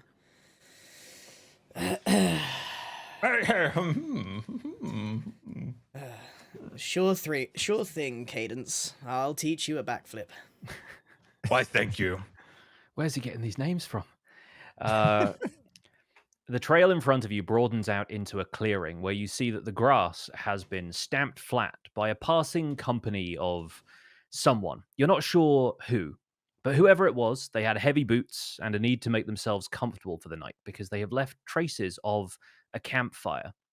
There's a ring of stones that have been hefted from the forest around the clearing and made into a rough circle for a fire pit. And the embers are long since burnt out, but the ashes still linger. And I think as you approach, you can sort of taste the ashes in the air a little bit. There are patches of the grass that are trampled and withered from where the company has pitched up, and there seem to maybe have been a few spellcasters among them because there are areas where all of the plant life has been scorched or tainted by decay. There are no signs of a battle, perhaps just the mages of the group practicing their cantrips. And amid this scene, as you step forward into the clearing, a figure stands, sort of 3/4 turned away from you, and a hand outstretched above the ashes of the campfire. He's at a distance, but you can just about make out that he's an elf from the shape of his ears and the sort of flowing material of his cloak. As you step into the clearing, you see that flowers and fresh grass start to spring up from the circle of stones where the fire had formerly burned them. If anybody wants to roll me an Arcana check, you might be able to learn perhaps what spell he's using, but it seems like he is practicing magic here. Is it normal for everyone to roll like these sort of checks? If you would like to. In this case, I will invite everybody to do it. If it's going to be a specific person, then I'll hopefully nominate a specific person. Just interested in what, maybe this can inform a little bit about what encounters you've had with spellcasters in the past. None. All right. Interestingly, Max is the one who recognizes this as the spell Druidcraft, marking this practitioner of the magical arts as a druid. And this unfamiliar druid has not seen you yet, probably because his concentration is focused on the fire pit in front of him. So how does the party want to proceed? I've been on enough of these little walks in the woods to know that right there is a druid. Hey, old druid, hello! God, he's not very subtle, is he? She's not subtle at all. You're gonna frighten the man. Do you even speak Elvish, Max? At the no, just at the- common. At the sound of your voice, the elf seems immediately startled, and you notice his form change as he wild shapes into, if I can find the wild shape thing on this. Oh my goodness. Right. He is going to wild shape into an elk. A tree. I can Tree find person. that on here. No, sorry, a moosey. A deer. A yeah, deer. deer. Yeah, sorry. Big deer. I thought he meant ent for some reason. I don't know why. Oh, there he goes. He's There we upside go. down. He- Max, you and frightened him. he's an elk and he fell over immediately. No, there we go. Oh, jumped over the log. And immediately taking on this new, more agile form, he bolts for the tree line some Stop, 50 feet to the north. Oh, sugar Max, Oh, might Max, you you try scared him a away. quieter voice next Although- time? As he does so, up here in the northern part of the tree line, you hear as an enormous brown bear emerges from the tree line and immediately takes a swipe at the elk. And we're going to grab those two and put those in combat ready mode, because this is now turning into what seems like an altercation between this druid and a bear that simply assumed the elk was prey for it. So how does the party want to proceed? Do you want to intervene? Are you going to roll We have initiative to for this? help. Theodore, do something! I will. March forward, everyone. Magic All right. at hand.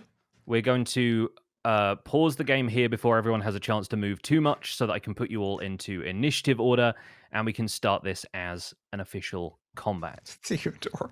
I was gonna I'm suggest running a out of snack, names. It's but getting okay. hard to come up with names, I'll be honest with you. I must know more. I'm trying to not use people I know. Yeah, that's always a difficulty with coming up with random names. All right, everyone, please roll me initiative. You should be able to do this with the game paused, but if you can't, I will unpause it.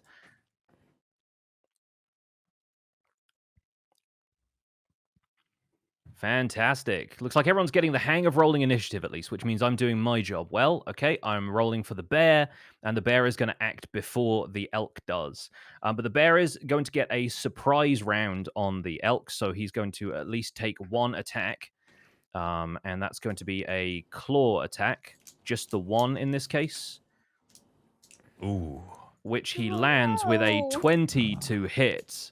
And so the elk is going to take damage from that claw, which is a d4 plus 3 for 5 damage. So in his elk form, he's immediately swiped by this bear, and the druid seems to be immediately hurt by this. And now it is time for the party to leap into action. So we'll begin the encounter with Mr. Wizard. All right. Ray of Frost. Magic missiles. Frost him, wizard, frost him. Get him. We better go with the frost. We're going to frost him. All Good right. call, Ruby. We're going to say... Is he in I range? remember my name. Yeah, that's 47 feet, the bear is, so that's well within the range of a Ray of Frost. 25 definitely hits the bear, so go ahead and roll damage for your Ray of Frost.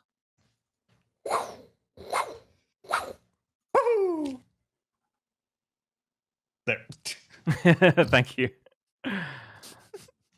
All right, fantastic. The bear takes a hit of frost for 6 damage, and it's also slowed down by that. So the Ray of Frost causes it to, get a little bit icy on its limbs, and it starts to slip a little bit and slide, trying to find purchase on the grassy ground, and is going to move a little bit slower on its turn. Next up in the order is Ruby. Ruby, I'll move as far as I can, which is 30 feet. Yep. And then I would like to use my short bow to take a shot at the bear. Fantastic. Which Yeah, has you a are range of within range of 80 the short bow. feet. Fantastic. Now you better not mess this up. A 13 13. hits. A 13 hits. The bear is a decently sized target even at this range, and it has an armor class of 11, so a 13 hits. Go ahead and roll damage. Mighty fine. Good Nice. damage. For 10. Ruby's arrow strikes true, and the bear Perfect, takes easy shot. 10 points of damage. That's absolutely phenomenal stuff. Max, you are up next. This bear can take a beating. So I can only move 30 foot. Mm-hmm. What's the distance between me and the bear? Right now, between you and the bear is exactly 60 feet. Oh, I don't So if you have any spells with a 60-foot range or any ranged weapons that you can use. Yes. A cantrip won't take up anything, will it? A cantrip will not take up any spell slots, no. So I have Sacred Flame, which I think is my only one. So I'm going to use... Yes. Okay, Atticus, let me show you how a real spell is cast. Okay, fantastic. do I just And click- Sacred Flame works a little bit differently. So when you target something with a spell like this, it's not that you have to roll to hit, it's that the target has to roll to dodge. So in this case, the bear is going to have to succeed on a dexterity saving throw in order to make sure it's not hit by this spell. So I'm going to roll that. And the bear misses. So go ahead and roll damage, and this bear is going to take the full damage of your Sacred Flame. Shazam! Oh, good go, Max. With 4. Okay, 4. Yeah, great. Excellent stuff. Yeah, the bear takes 4 damage and is pretty badly wounded at this point in the fight. Since it now just came up to the bear's turn, having taken this amount of damage, the bear actually decides to take this opportunity to flee into the undergrowth, howling as it does so, leaving a little trail of blood as it goes. But the bear exits combat, and the encounter actually ends right there. Bye, Mr. Bear. That was He's sad. lucky he ran away. I was about to shoot an arrow at him. Well, there We're goes about to get dinner. ahead. I'm going to return the music to something resembling normal, and I'm going to return this druid to something resembling elf. Bear with me while I figure out how to do that, because this is... Right, Druid, unfamiliar territory. now that we have saved you from certain death, would you mind becoming a talkable being again? The elk says in your minds, I can talk just fine this way, thank you. Oh, get out of my head! Get out of my head! Nobody Can I- is Can I welcome speak to it there! in Elvish? There are Until enough it just voices ignore in Max? here! Get out! As the elk walks towards you, it gracefully turns into a bipedal creature again, and the form of the druid returns. He says, "Oh gosh, I'm sorry about that. You you happened to spook me there, and I was not expecting the bear to be so immediately there. Oh, you're So, from Cardiff? I don't know a Cardiff. I'm from woods not too far from here, but this is where I come to practice my arts. What about you, fellows? What do I owe the pleasure of you saving my life? I rather think. Max Blunder at your service. Druid. Oh, Owen Finrod at yours. Owen, brilliant. Another name to add to my list. We're looking for some moss.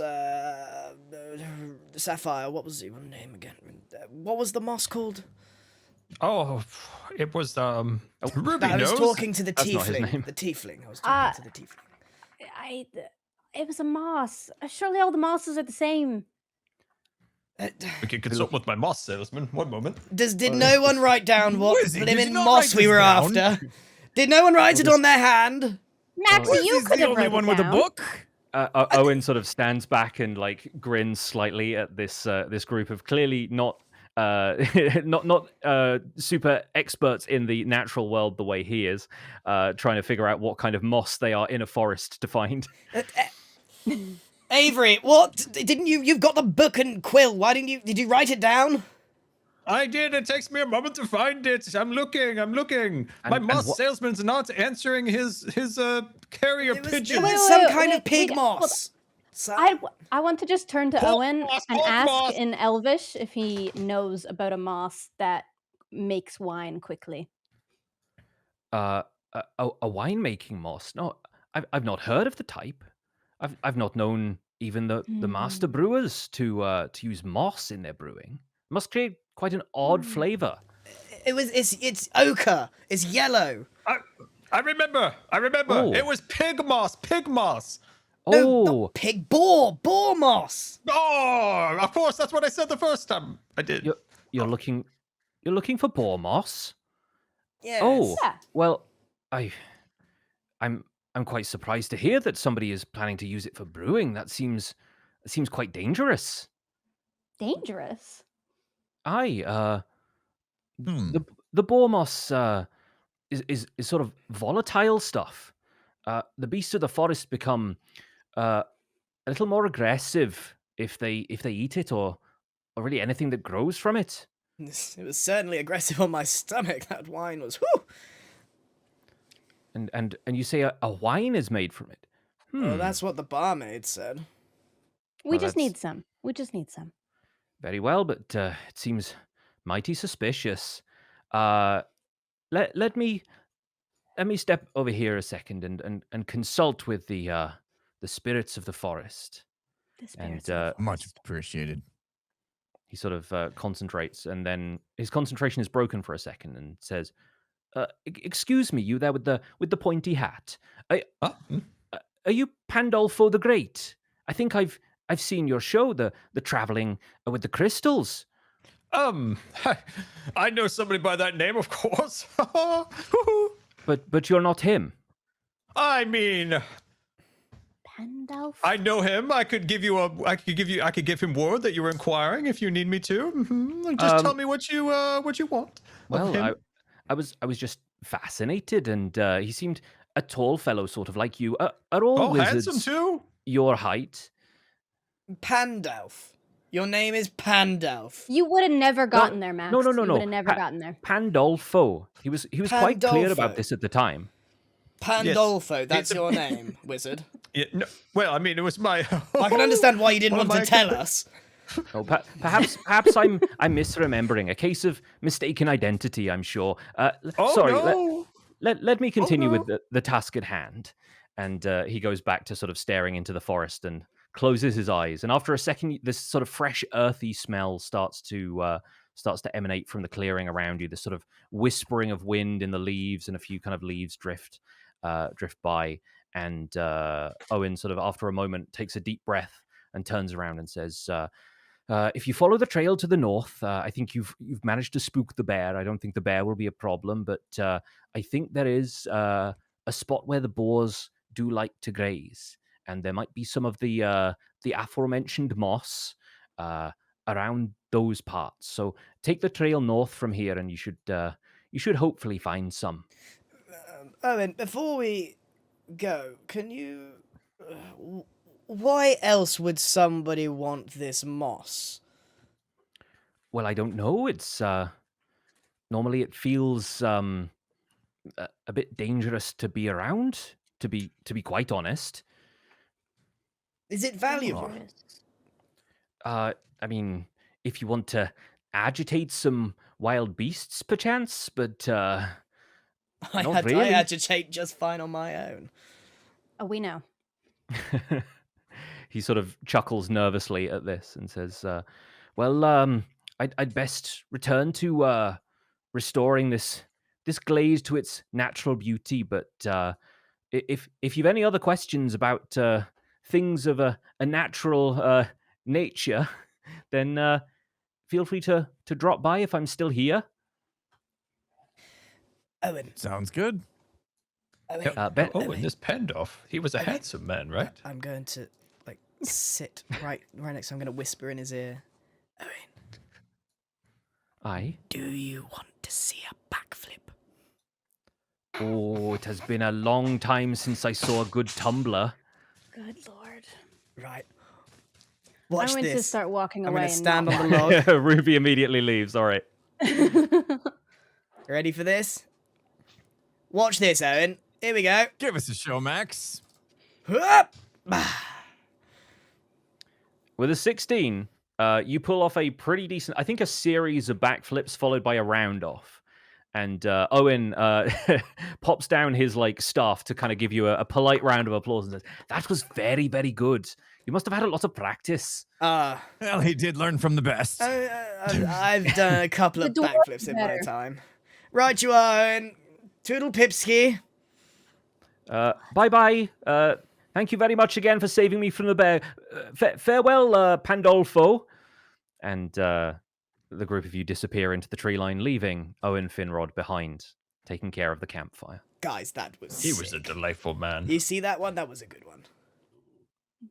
Very well done. Sorry to have missed it. All right. The trail winds on through the undergrowth, and the trail, as true to Owen Finrod's word, you don't run into any more bears, but I'll bring you over to the next to do scene. some In fact, fighting. I'm gonna grab everyone's characters. Headbutt anything today. Did All anyone right. see You the almost bottle got by the killed by a fire? There was a goblin. bottle of mead. Did anyone pick it up? It doesn't You seem want me to like they start did. stealing from you? I'm many For you. Not from things, me. Remy, but I am not a thief of a man's mead. All right, I'm going to rearrange could be, everybody though, at the start of wanted. this scene. How much of this map can you currently see? I feel like maybe the token vision is off for this one. I can see a ball. The whole map, and but I zoomed into I us. can see a path to the right, and it goes up to Yeah. a couple of trees. At the end. Okay, like, great, yeah. fantastic. I I think could for whatever reason the thing I'm using to actually run this from is being kind of glitchy, but that's fine. Okay, so everyone starts here at the entrance to this little section of the trail. The trail widens slightly, and at this point you have been walking for maybe another hour or so, just kind of picking your way through the trees on this trail, and after a while you start to hear this and this snuffling sound is coming from further up the trail. Boars. Team, squad, do you hear that? Yes, and we should be very I quiet feel and it. very sneaky. Max, I think you personally, I think you could just sit here for Well, just a second We, and maybe let us take a turn I assessing can the situation. Yeah, just. maybe don't scare You're this one off. you're very loud. You're very But loud. I hear nothing. it'll just go off into the woods. You're Mr. Wizard I distracted. pull out my I'll go sneak bagpipes. up. Nope, no bagpipes. No Please, ball no bagpipes, is going to it's a stick wizard's around No after bagpipes. a little ditty on these. Might I Oh, suggest God. Ruby sneaks in on this one? Merlin's beard. I would like to sneak up the trail a little bit All right, And- you and can just see what I can see. roll me a perception. stealth check to do I that. take a deep inhale. Sure. Hurry up, Ruby. He's got his If bagpipes Mr. out. Wizard could just clamp his hand over Max, that would be great. Is there an attack for that man in the head? Oh, a 15. You got saved from a 7 by some very, very good stealth Very skills. good stealth. Okay. With a 15, you are able to get this close and through this patch of boulders up here on the left-hand side and a lot of like mossy logs and intertwining vines, you see this patch of this dull yellowy, greeny, orange moss. And just beyond that, you hear this and this hulking, bristly form is back there. And it seems to be facing towards you, but its head is down and it's pawing and rifling through this thick patch of moss on the forest floor. You've come here to find boar moss, but you have also found a boar. But for now, it hasn't exactly found you. It seems sort of distracted by what it's doing, and you are being stealthy enough that you've crept up, and it doesn't know about your presence yet. Has What one do of you my wanna do, party Ruby? members put a hand over my mouth? Does Max Scar. Blunder have the presence of mind to imagine that it's probably not a good idea to play bagpipes while somebody's sneaking around, or is this something that you want Max to do This on a is regular basis? entirely. I'm going for it. This is up for Bro and Mr. Wizard to intercept. All right. Bro or Mr. Wizard, I'm going to give you the option to make either a persuasion check or attempt to grapple. So that's up to I'm you ready to guys. grapple. I haven't had a good tussle in a while. All right. Let me hold I'm Max leaning. back here, I'm guys. leaning into the anti-Riz that is my character. He's got no charisma. Fantastic. In that case, we're going to make this a strength contest, which is typically how you decide like grapples and stuff like that. So what I need Brohini to do is open up your character sheet, and at the top where your stats are, the row of 6 stats, if you mouse over the strength stat with the text STR, it should start glowing, and that will just let you make a generic strength ability check. So you're not rolling to attack with a weapon, you're just seeing if you can use your strength to restrain Max in this moment. All right. It Max, was a long walk, and I have short legs, so we'll see what I got left in I'm me. also very strong, so this is going to be fun. Yeah, Max, I want you to do the same thing. I want you to basically roll your strength and see if Bro's or yours is higher. Okay. You want a 3, 2, 1 this? Yeah. 3, 2, 1, roll. Oh my god. I take a deep inhale. Mr. Wizzy, I might need your assistance on this one. Max Blunder just critically succeeded on avoiding being grappled. I blow the bagpipes as loud as I can. I think honestly that is enough. And the boar's head snaps up. And Ruby, from where you are, like your eyes focused on this boar, obviously you're probably rolling them at this point. Yeah, they're in the back of my head. Yeah. But once they return to the front of your head, you see that the boar has like almost like flecks of foam around its mouth and this sort of like slightly crazed, maddened look in its eyes. And I will say that with the addition of the bagpipe noise, another boar emerges from the cave nearby. God. Max, look what you've done. And we are going to get into another encounter.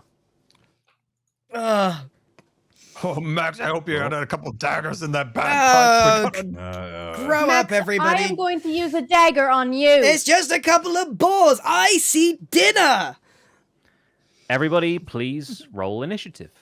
I see an idiot.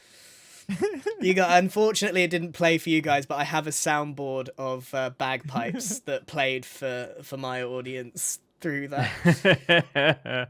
I look forward to the VOD. I genuinely do. All right. Well, true to form, Ruby is the first to act. You see this boar's head snap upright, and you're immediately in action. I'm going to change the music as you tell me what you do. Well, I look behind me at Max and give him the worst stare you've ever seen. Maybe some type of vulgar symbol with my hands. A little. And then I turn back to the boars, and I would like to shoot them with my bow. A little Fantastic. Which one do you wanna intimidated, I shoot? stop playing the bagpipes. Realizing I've messed up. falter for a second. That's what we needed to make him stop. It's not a grapple, it's intimidation. Good to know. All right, roll that short bow.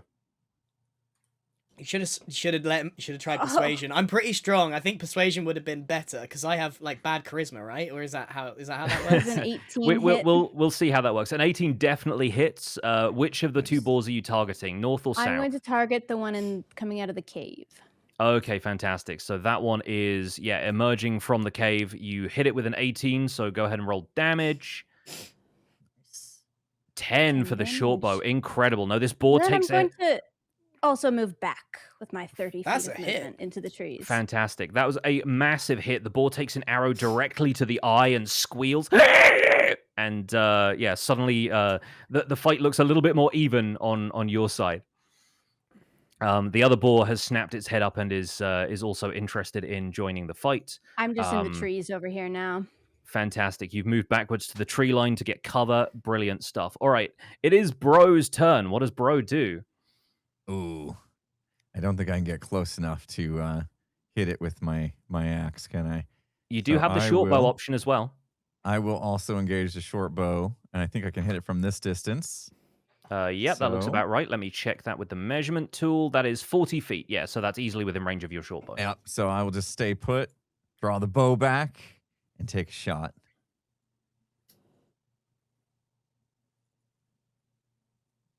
Okay. All right, a 15 hits. Which one are you aiming at? The one in the cave or the one that's not been injured yet?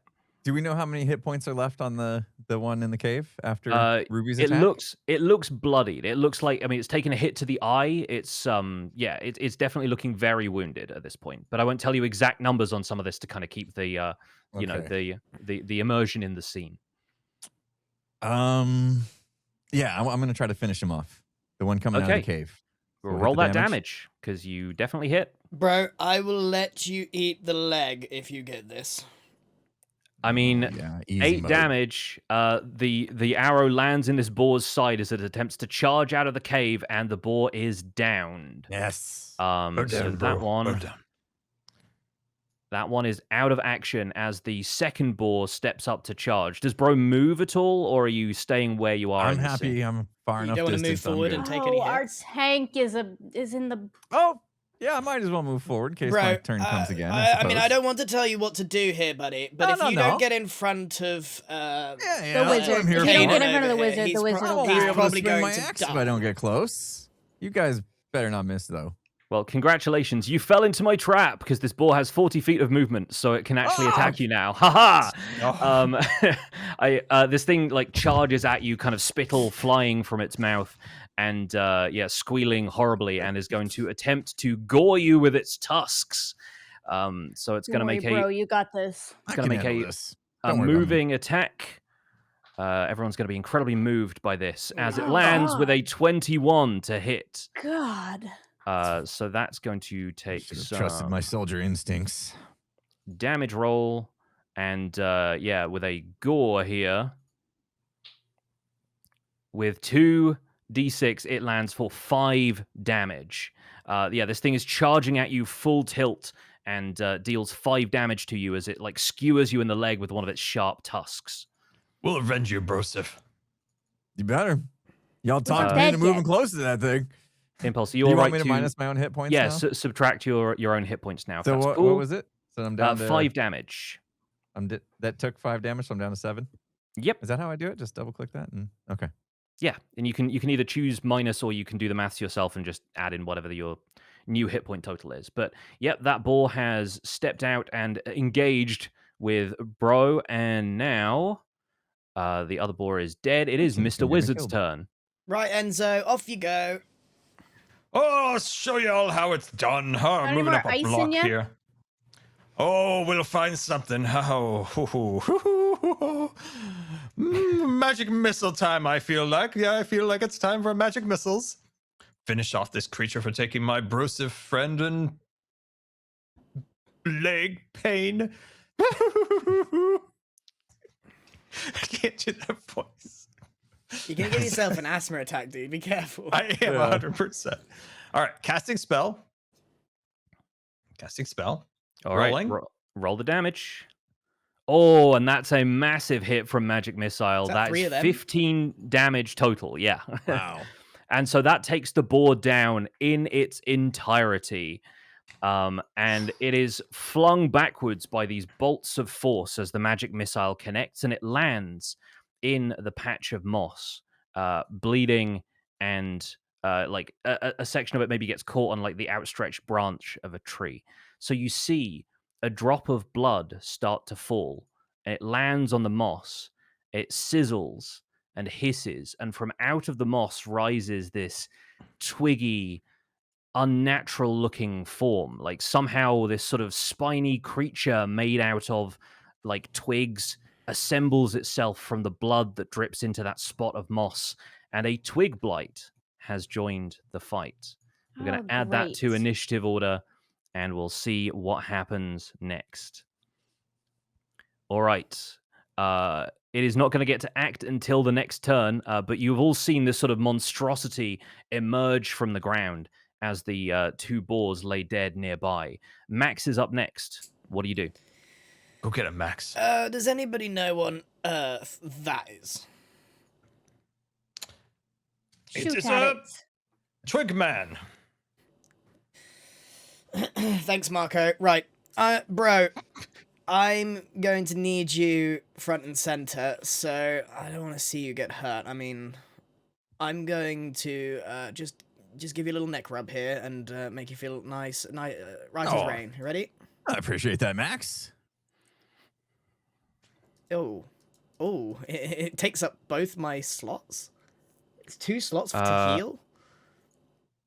I don't think it should. Hang on one second. It says cast at level, first level, 2 slots. I think it means you have 2 slots available, Okay. not that it takes 2 slots. All right, I'll do it. We will see. Yeah, no, it has just taken 1. Okay, good. All right. Thank you for for checking on that. Has it done that, or do I have to hit roll? Yes, yeah, it's now in the chat, and then you can click on where it says healing. It's sort of in a similar way to looking for damage.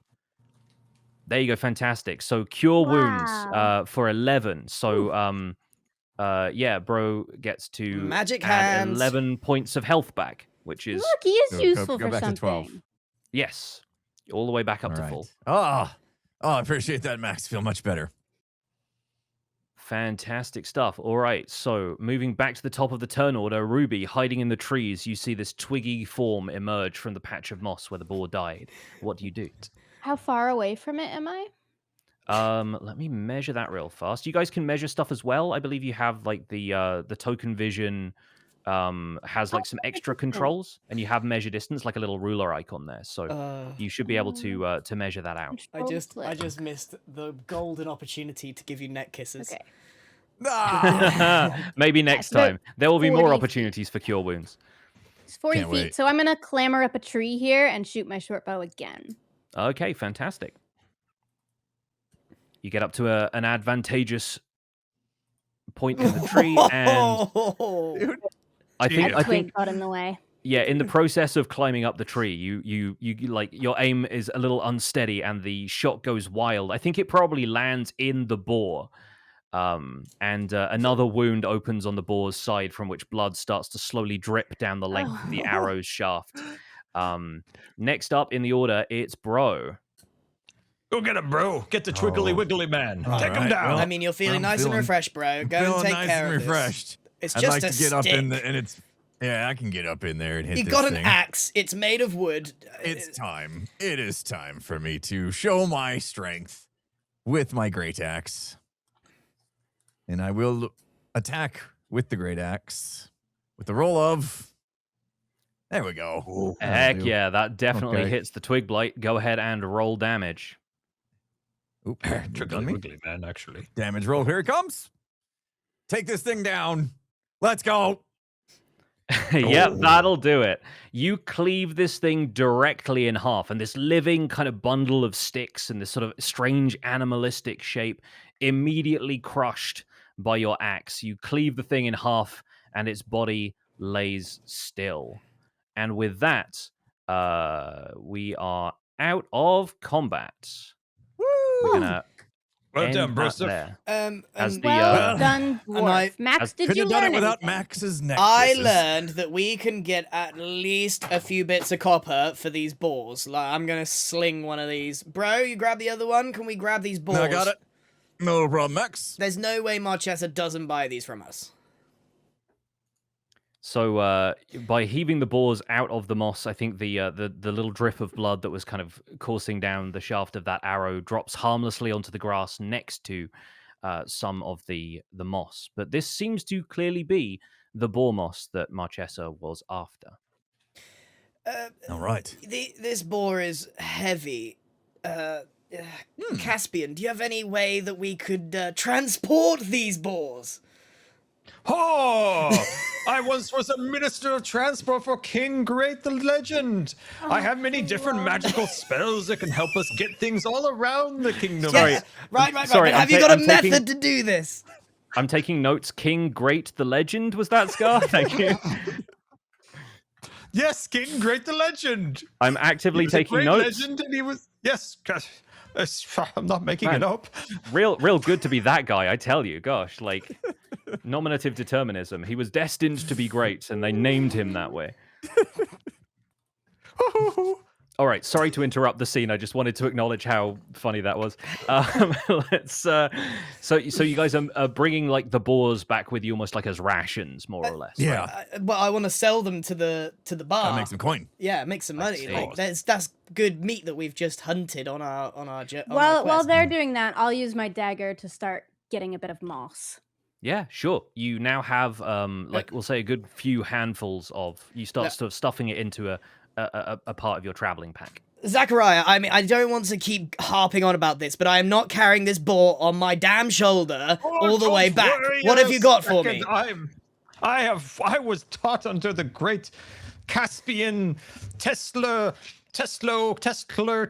He was a man of many talents. He was a wizard of lightning, Tesla something or other, and he created the Tesla floating disc. And I'll be able to conjure this up and put the pigmen on top of this, and it'll glide and follow us, and it'll be wonderful. Perfect. Let's do that. It is at this point that Mr. Wizard discovers that he has no more spell slots remaining because he cast Magic Missile. Okay, Much as I want to just give him a bonus spell slot because I love the bit, unfortunately the mechanics of the game dictate that I cannot. I have another trick up my sleeve. I once drove stagecoaches in the western regions of Paradox. May I use my magic wagon? Land vehicle. There are just 3 of you men. Just pick it up. Just pick it up. What? Carry both these boars with my left pinky. FYI, not touching the boar. Right, forget the boars. Let's look at this moss. Right, look. If you're not gonna make us some magical disc, then at least investigate this moss. It's giving me the heebie-jeebies. Okay, I could do that. Can I do that, man? Or Arcana Absolutely or you something. Some sort Yeah, of like... Arcana would be a really great check. I think that sounds like it makes a lot of sense to me. And with a natural 20 All right, Arcana check, wizard. Wow. technically speaking, like, you know, that's as good as you can roll. Normally you're not supposed to give like critical successes for like skill checks. Normally it's like a thing reserved for combat. But I think I want to personally honor like when you roll a natural 20 in a moment of almost divine brilliance happens. So Mr. Wizard, you put together this picture almost of what you've been told about the boar moss by the folks at the bar and what you've just seen happen in front of you, heeding the warnings from Owen Finrod, the druid that you encountered. This moss does not seem to be it seems to be a magical catalyst, but one that almost produces like chaotic monsters rather than helping with any kind of brewing. You'd imagine that if you added this to any other substance, who knows what would happen? If you sprinkle it in water, it might produce some sort of water elemental or some sort of creature born of the waves, some kind of giant fish or something. You can imagine how on earth this could be used as part of a brewing operation. Or if it did, you'd be, you know, you'd want to like look over this because this could be almost like a scientific miracle if they've been able to halt some of the evil that was clearly present inside of this this substance.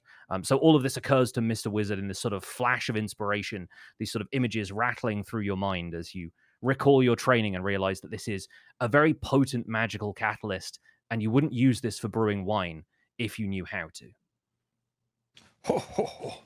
Party, gather round, gather round, gather round. Tell I us, Mr. Wizard. suspect, is it, Wizzy? that they've been using this moss to brew evil creatures in the cellar. Really? The Like the wine- goblins. Where else would those creatures have come from other than... Goblins that are not goblins. Ah, precisely, young lass. Ho, ho. Marchesa Chestnut, wouldn't yes, lie chestnut. to me. I mean, she gave me a good deal on some wine. I mean, I A handsome lady believe has that. already convinced you twice Max, of the same everybody thing. would lie to you. No, why would they lie? Look at me. Why would they lie to me? Yeah, I'm looking at you. Oh, Mr. in that Wizard- case, hoppa. Oh, dear. Yeah, I'm looking. I'm looking. Was that you thinking so hard that you tried to backflip? It's because someone was looking at me. Okay. I do find it odd that they showed up while we were out back training. I think something's off here with Marchesa. Okay, right. If we are thinking about this for half a second, Marchesa has a great big claymore that she claimed to have had in a past life, yet she hides in the little dungeon with all her whatever's down there. Yeah, we should look in there. Why didn't we look in the dungeon? I don't know. No one. We didn't go in the cellar at all. We should probably have Mr. gone in the Brody cellar. didn't We do should that. also I probably don't- look at this cave. Now, I don't mean to comment on a lady's appearance, but she was swole. She could have beat all of those like that. She didn't seem eager to help, that's for sure. Does anybody want to eat the moss? No. No. No. I've been Please don't thinking eat the about it moss. since we got here. Why don't you give it a shot? Just a little taste, a little nibble. The best idea Max Blunder has had all day. Do you know what? If anybody was going to eat the moss, I think it actually should be Max. Yes, I You agree. want to give it a little nibble, Max? I take the moss. Why not? I'd take the moss and I just put the tip of my tongue on it. Roll me a Constitution saving throw, please. Oh no.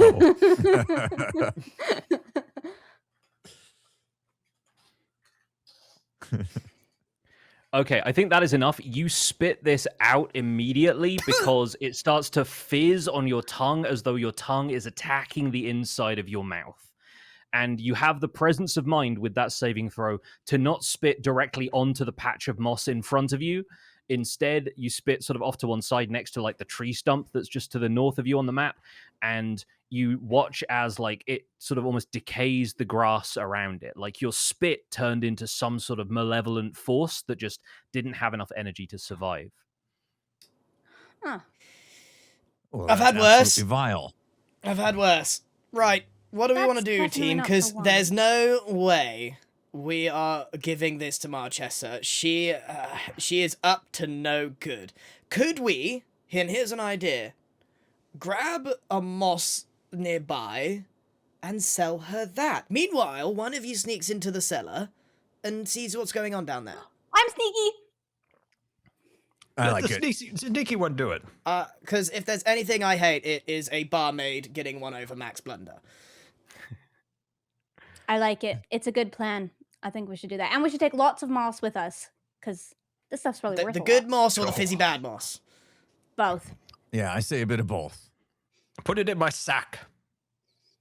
With all Oh, the we other could trinkets. Shove it up the bore. That might make it come back alive. Right, and more importantly, what are we doing about these boars? Leaving them here. Do you want to eat them? Yes! Why do you think I got the bagpipes Okay. out? Fine, We'll I'll carry carry the them boar then. with my pinkies. What about my land vehicle? My land vehicle. Your land vehicle is probably back at the tavern because you never brought a wagon of any sort with you. So I presume that the land vehicle is probably parked somewhere in the town of Strawborn right now. Benjamin, Merlin's beard, I forgot to cast my summoning spell on it again. Gosh. Benjamin, in the future, I don't want to carry heavy things. Could you please just save some of your magic for your hoverboard? Thank What you. is the point I of all will, those I will. muscles? Of course. All right. All right. And I have a delightful land vehicle. I just left it back. All Let's- right, I let's got the head back. boars. You get the moss. So before the party moves on from this scene, a couple of things. First of all, I want to award Max Blunder a point of inspiration for attempting to eat the boar moss. So go ahead, open your character sheet and add the little Awarded for inspiration gem. being an idiot. I'm leaning into my character. No, absolutely. I think that's absolutely what Max Blunder would you're do, not an given idiot. Max is an idiot. given the evidence we have about Max Blunder's character thus far. Absolutely what he would do. So congratulations on that. I also want to give Brohini Dudestone a point of inspiration as well because of wanting to rush forward and protect your friends against the boars in the fight. Even though that left you open to attack, absolutely 100% the fighter thing to do. So I'm going to make sure everybody has a point of inspiration, and I think you've all earned those points. As the party plans their plan as they move on back to town, do we want to take another quick ad break before we reach the Five That's Ways really good Tavern timing, once again? actually. Sounds yeah, good. Let's do it. Great timing, great timing. Hey, Chat, this- we will see you after the ads. appreciate Hope you you're watching the enjoying adventure. ads. Like, if we want to do this in the future, the ads are what does it. Thanks. Yes. A lot of Eat the time and effort moss. goes into this, mainly on Pix's side. Yeah, there's Oh been my a gosh. little bit of effort, but I've had Amazing. so much fun planning this for you guys, and making the maps and everything has been really fun too. I'm learning a lot about this whole process. So yeah, I can make this happen smoother and faster and with slightly fewer technical hitches on my end. I still don't quite know why my interface is getting like weird issues here, but we should be fine. I'm This is amazing, enjoying thanks. learning what Max Blunder is like. Yeah. I had a vague idea that he was this pompous whatever, but like yeah, being able to like get into the character is quite fun, and how he interacts with people. I really liked your bagpipe playing while I was sneaking. That was the Yeah, funniest that was possible very solution. very good. So my thought was Max Blunder doesn't like see the boars as a real threat. Like, he doesn't want to take this encounter seriously is my point. He just sees dinner. If they were real monsters, I think he'd be more scared. Oh, here we go. Ooh. Yeah, what's this? I need to fix the lighting on this scene is what this is. We need to have some global illumination. There we go. Okay. That's more what I had in mind. Yeah, I seem to have an issue where whenever I click on any one of your tokens, it darkens the entire screen for me, and then like all of the selection boxes and the dice and stuff don't show up. Like they kind of show up on a shadow layer, but not like a proper foreground layer, which is weird. But Oh, I'm rolling with it. I'm learning, and I've got my camera view, and that looks fine, so that should be okay. You're doing great. Thank you. I'm panicking slightly, but it's under control. So I'm going to do a Um, quick recap for everyone that's like joining a bit later. Yeah, no, that'd be fantastic. Yeah. So we, 4 individuals that do not know each other, we met in a bar. Someone offered us a quick job. We went out back to beat up a dummy. We came back in. The bar was in shambles. There were these like little goblins that weren't quite goblins that were wrecking the place up. The barmaid then afterwards asked us to go get some moss for some reason. We head over to the forest. We find out that the moss is super shady and maybe that the barmaid is up to no good. So we've concocted a plan to find out what's going on, and we're now heading back to the bar. With dragging a boar with you 2 or boars. something. I got it. Yeah. I got both of them. Brohini's got My 2 pinkies. balls, one on each shoulder. Or pinkies. No, my pinkies. I'm just pinky. I was gonna say that's Which what, is hilarious that's because what he you're a dwarf and balls are about your size. calls- yeah, he's Yeah, and Yeah, but you I'm have very the buff. same strength as him, and you're just being lazy. Very think- buff. his arms are like the width of his biceps are like boar sized. Yeah. So he's Boar more on than up boar. to the job. Exactly. My borceps. The Sorry. biceps is Sorry. wild. Okay. So as you return to the Five Ways Tavern, the night is winding on a little bit. Although it's maybe early evening at this point, and it's summer evening, so the light is starting to fade from the sky a little bit. but it's still like starting to darken, and there's like a little bit of a chill in the air as you arrive. Inside the Five Ways Tavern, you do not see much in the way of activity or light as you approach on the path coming back from the northeast of town and the Heartwood. So as you approach, we're going to treat this a little bit more, a little differently to your first arrival. Excuse me. Hey, Max. Yes, Imp. Do you think knowing what we know now would be a good time to sneak, or like later? Why would we sneak? Hmm. She's expecting us. I think we stroll in as if we. If you get caught, the jig is up. Maybe. Maybe me, Max, and Mr. Wizzy can chat up the barmaid for a little bit, and while we have her attention, Ruby could sneak into the cellar. I've got a what great she can see. rapport with the lass. I'll Yeah. compliment her muscles. Okay. Let's just all You can teach return me how to in do a with our backflip. moss. You, Rock Lady, look, you're clearly the smallest here. You would easily, if you just like stand pretty close to the bar, she won't even see you anyway. So you can just sort of sneak off to the back, Perfect. Yeah, I'll do that. That's easy. or just say you need to use the bathroom and whatever.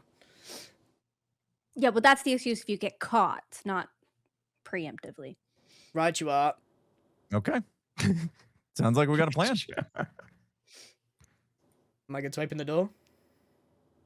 Give it a try. Um, As you approach the door of the Five Ways Tavern, you find it much less welcoming than it was on your last visit. The door, when you try it, is locked.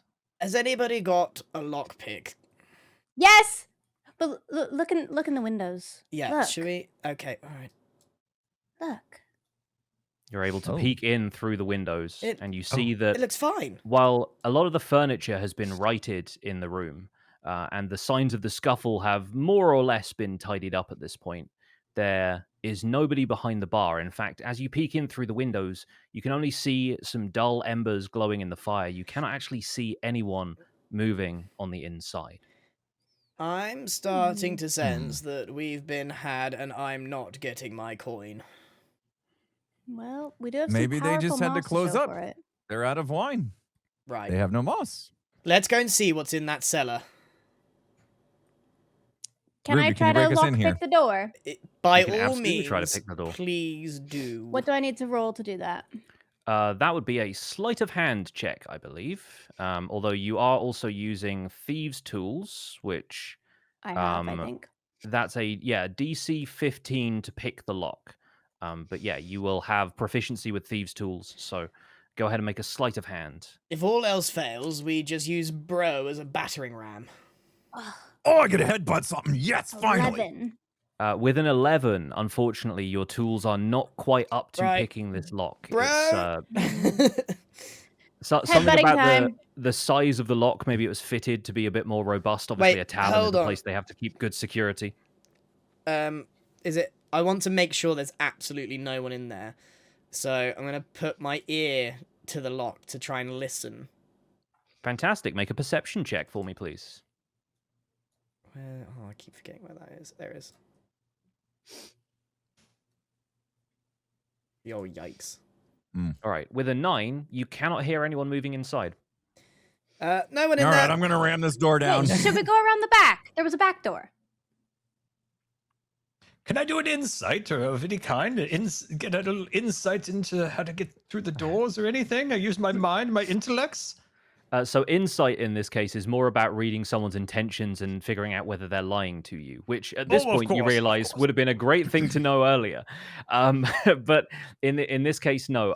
Investigation seems to be like on the same sort of line as perception at this point, when you realize there's not really a whole lot you could do to figure out whether or not the door is locked or isn't. It clearly is.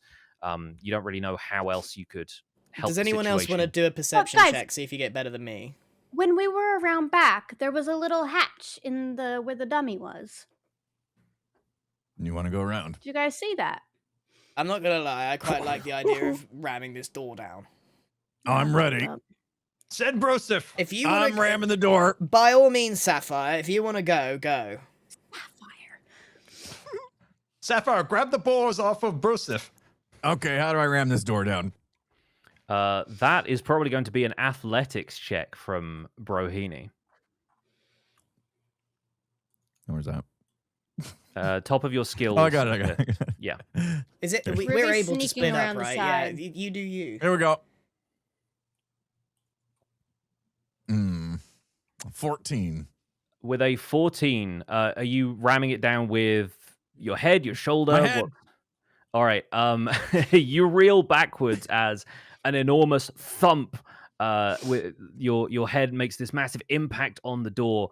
But unfortunately, while the door splinters slightly, it probably leaves a couple of splinters in your forehead, and you are unable to break it down. It Oh, like I'll rattles just add those backwards to the on its collection. hinges. Step it holds aside, firm. bro. Seriously. Guys, Well, I that was found worth a another shot. door. Hold on, Emerald. Right, here we go. I'm gonna kick the door down. All right, give me an athletics check.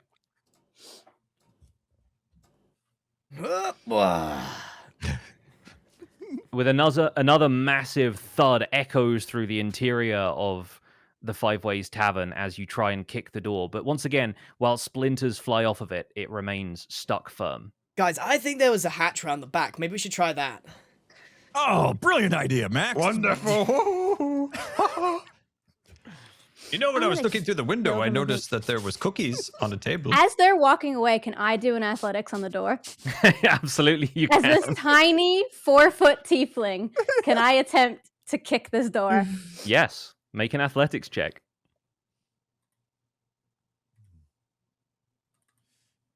I just think it would be Oh. funny. Big. That's Oh, not going no. to work, With- but it would have been funny. With an 8, you take like a little kind of graceful running kick. You kind of spin in the air and kick it, but you don't make any more headway than the others did, unfortunately. Yeah, but they didn't see you, so it really doesn't matter. It's like it didn't happen. I love it so much. So good, so good. Hey, All look, right. everyone, I found a door here. I could lockpick this one, It's maybe. locked. All right. Yes, Second try.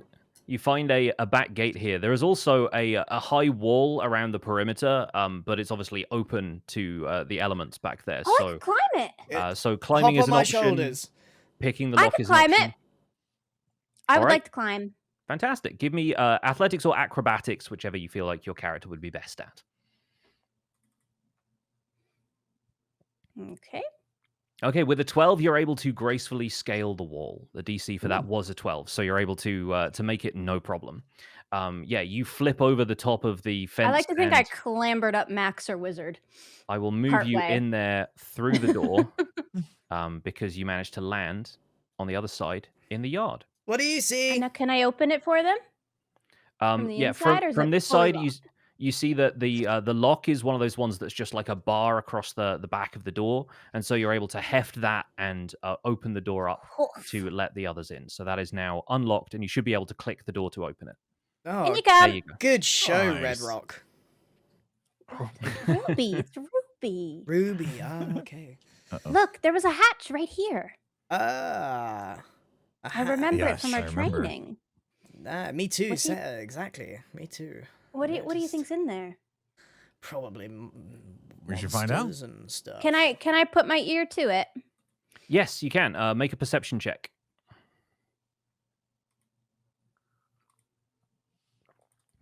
I don't think I have the highest perception of the group. Oop, it's Then not Well, bad.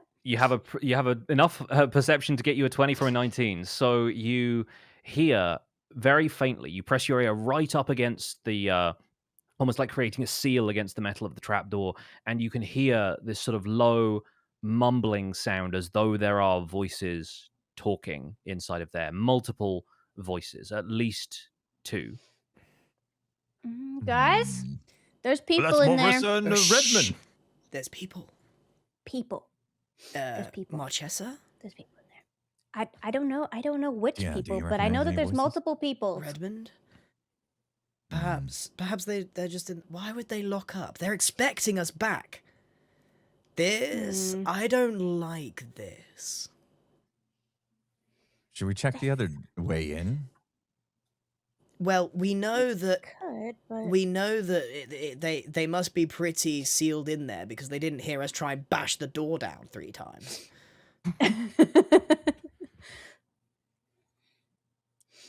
There's this It door over feels here. Let me like see if it's we locked. Looks like it need is. to get their attention. Well, it's funny you should say that. Oh God. But I think this calls for a stealthier approach. I think we try, pick the lock, sneak in and listen in, because I don't like what's going on here. I can do that. Hold on. Get it open, Ruby. Perhaps from inside the building. That hatch Right. might lead directly into the room. Ruby, Oh, you think with your criminal background and knowing that this is just like a padlock, this is your bread and butter. So if you want to try picking the lock on this trapdoor, I will give you advantage. I could have advantage. Do you want me to pick this one, guys, or should I get us in the think- main tavern? No, if you can just open it and listen in enough to hear who's talking and what they're Okay. saying, I think Can it's I worth it. very? I'll crack the lock first. Let's get the let's sleight of hand this with advantage. Easy money. All right, a Good. 24. Alright. The lock slides open like butter. It's completely silent, and you're able to just release the catch, and the trapdoor seems like it will swing open. The hinges look like they've been oiled recently as well. You'd notice Okay. that as I somebody would with like a to do it so quietly and just enough to get my tiny little 4-foot frame in. fantastic. All right. Okay. Like a cat, you sneak into this place completely unnoticed. Is everybody else following at this point? Hi God, I hope not. Oh, No, think we're we should playing the stay back here. bagpipes. All right. I think we're going to well, let Ruby go ahead on this one. Okay, Ruby, you step down into. There's a ladder that leads downwards into the cellar. I'm not going to switch the scene yet because everyone else is still on the outside. But what It's you okay. see Describe it to me. is a very, very dark space. There seems to be light coming from one corner of the room, but it is very faint, and you hear the muttering of two voices. They sound like potentially Marchesa and Redmond, but it's too difficult at this point to make out what they are saying.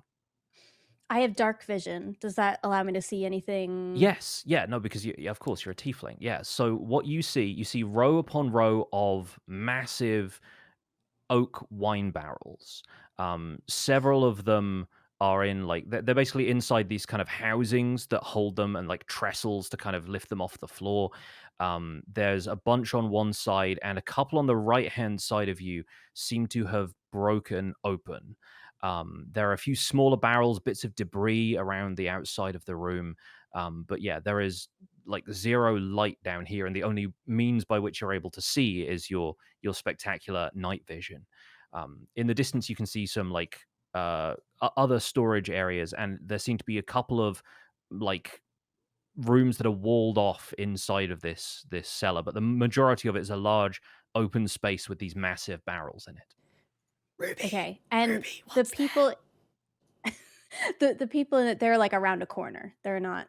They seem to be in Anywhere in one of vision. the walled off areas at the far end. There's light spilling out from an open doorway, but you can't see much because a lot of the big barrels are kind of in the way. You can just make out that there's light coming from one corner. Okay. So I'm going to go look up the ladder and tell them that it's okay to come down this far. Quietly. All right. Does everyone want to move down the ladder? Yep. Yeah. We can do it. Quietly, Max. All right. I will get you guys moved over to our next scene.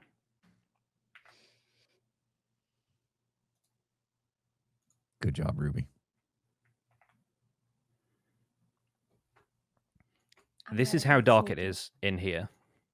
I think Ruby and Bro would be able to see a little bit more than this, but in the interest of maintaining the atmosphere for the folks at home, you see only what light is coming in from outside on the there we go. On the light that's coming through the trapdoor. Like the fading sunlight outside is still illuminating some of the cellar. I can use my thaumaturgy to do some fire play. So I can just get like some light in our hands. Interesting. Let's take a look at the I think you you can only can- affect existing flames. Yeah, right? you can cause flames to flicker, brighten, dim, or change color, but you can't create Okay. flames this way. There is a separate spell called Light that does stuff like this as well. So that's does Mr. Wizard clear his throat that loudly in this cellar? No. Mr. Wizard would Quiet, Could Wizzy, I- you're gonna get us caught. Okay. Could I Wizard, sneak a little ahead of the group Look, and just who continue can scouting see in for this them? darkness? Which one of you can see? I can see. If you listen to the wizard, Just take our hands and bring us where we need to go. I'm going to slap you. With I'd my like to wacky inflatable tube arms. I'd like to cast light. There we go. Our wizard has the light spell. So yeah, the way that works is you touch one large or smaller object that isn't being worn or carried by someone else. Until the spell ends, the object sheds bright light in a 20-foot radius and dim light for an additional 20 feet. So what would you like to illuminate? Hartley, if you shine that light, you're going to get some attention. I'd like to illuminate Max. He is a large or smaller object. I guess maybe his clothes are what starts to be illuminated. Yes, his clothes. I'm enchanting his clothes. Okay, fantastic. Give me 1 second.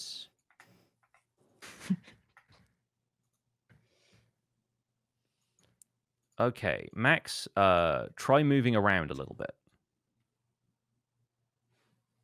Yep, you are now a source of No light way. in this scene. Oh. With a 20-foot radius around you is now illuminated as though you're holding a candle, but the candle is your clothing as Mr. Wizard casts this light spell on you. Nice job, Ferris. I'm impressed. Oh, why, thank you. And as you get closer in Sneakily, here, sneakily. you What was that, hear Redby? Shh. you hear the sound of the two voices. Redmond says, "You don't suppose they've run afoul of something in the Heartwood?" Marchesa says, "If they have, they're not the sort of adventurers we need anyway. It feeds on power. That's why the goblins were weak. Your power has waned since the day I dragged you from that battlefield. Your blood will not be sufficient for much longer.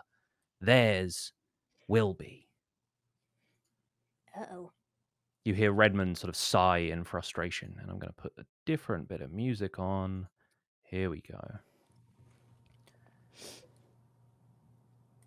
He says, "I don't like this march. It's against the natural order we were sworn to protect." And Marchesa cuts him off. "We were sworn to the sword and nothing else.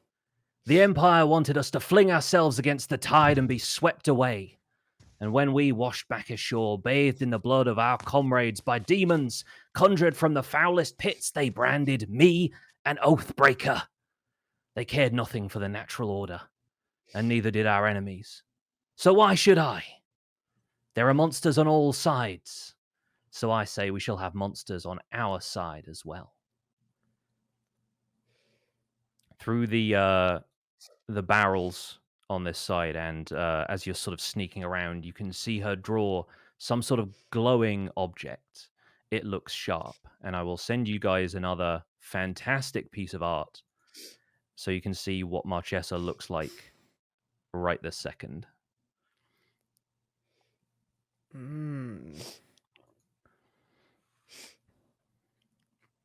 Wow. Redmond backs off almost like into the doorway, and he says, I Nice. thought you needed some more boar moss." And she says, "There's still some in the barrels." She stretches a hand out, and this dark aura sort of emanates from the room beyond. As she speaks a word of power under her breath, Redmond drops to his knees, gasping for air. What do you guys do? Ooh. Let's talk about this. Hold on. Quick circle, quick huddle. Redmond Yeah, is hold on. dying, right? He's dying. Is it in this room, Pix? This one we're in front of? Are we in the They right are spot? They're in the room directly to the south of you, Ah, and okay, the we're at light the wrong from the corner is a This little bit this one too here. dim. Oh yeah, I see. Okay, Yeah, I see you- them. We're in yeah. slightly in the Yeah, right light the spot. way, Max. Light the way. Well, I think there we we are. save Redmond. We have to go in. I pull out my bagpipes. You Yeah. play a battle hymn. To battle! Save Redmond and his coin! I call foul. This might Right. actually be a good time for bagpipes, In the middle of casting some sort of eldritch spell, Marchesa's head snaps up to see the group of you standing outside the doorway, minus Ruby, who is still kind of sneakily around the corner, and she says, you've come back just in the nick of time. Your blood will do fine. And we're going to roll initiative, everyone. Oh. Let's see who's going first. Did Redmond die here? Did we save him or not? Redmond is still alive as far as you can tell. What am I rolling for? Initiative. God, I it's got horrible one. today. Oh my god. Oh, yikes. All Uh-oh. right. Well, it looks like either way, Bro is going first, and Yeah. Marchesa is immediately after that. So, what does Bro do? I'm gonna go in critical hit this barmaid. I had other choice words. All right. Redmond is sort of on his knees in front of the door, but you're able to kind of sneak past him if you want to enter the room. You can move Okay. through a space that is. Can I If get you on- can't, if you can't get through, then I can move him out of the way. I can go like up above. There we go. Yeah, there you go. Okay. And at this point, we've been threatened. I'm attacking. Great axe. Here we come. Go get him, Brosif. Ho, ho, ho, ho. It's what I was made for. Uh-oh. Oh dear. Oh dear. Oh dear. You're made for something. That's okay. Rooster, we need you. We need you quickly. A 9 is unfortunately not going to do it. Oh. As Marchesa sort of sidesteps out of the way and says, I expected better of you. And she is going to take her turn next. So Marchesa is going to try and attack Bro with the dagger that she has just drawn. Max, get those neck kisses ready. Oh dear. I'm That is going to be puckering a up. 16 to hit. Does a 16 meet or beat your armor class? What's my armor class? Where's that? It's the number underneath your character portrait. 16. Okay, so that hits. All right, she's going to get a damage roll on you. Okay. Only doing 3 points of damage, but she draws right. blood, and you notice a drop of your blood remains on the end of her blade. Uh-oh. With that, Marchesa is going to push past you and outside, which means she does provoke an attack of opportunity. So Bro gets to roll that great axe swing again. All right. Here we go. Get him, Brosif. This is it, guys. There we go. All right. As Nice. she steps away from you and tries to push out into the room beyond, you manage to get you swing your great axe at the back of her retreating form, and you land a hit. So go ahead and roll damage. Here we go. Yeah. Oh, that's an enormous hit. Oh my goodness. Okay, right.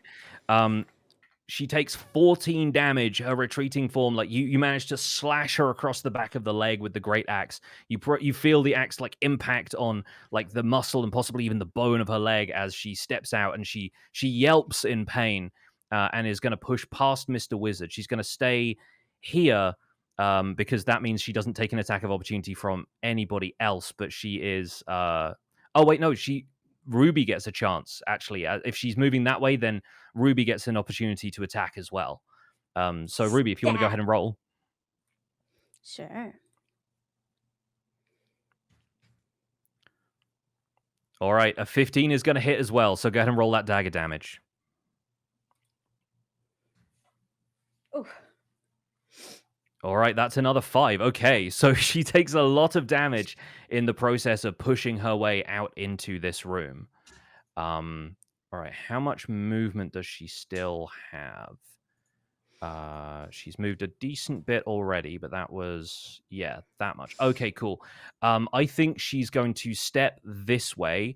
Mr. Wizard will get an attack of opportunity as well.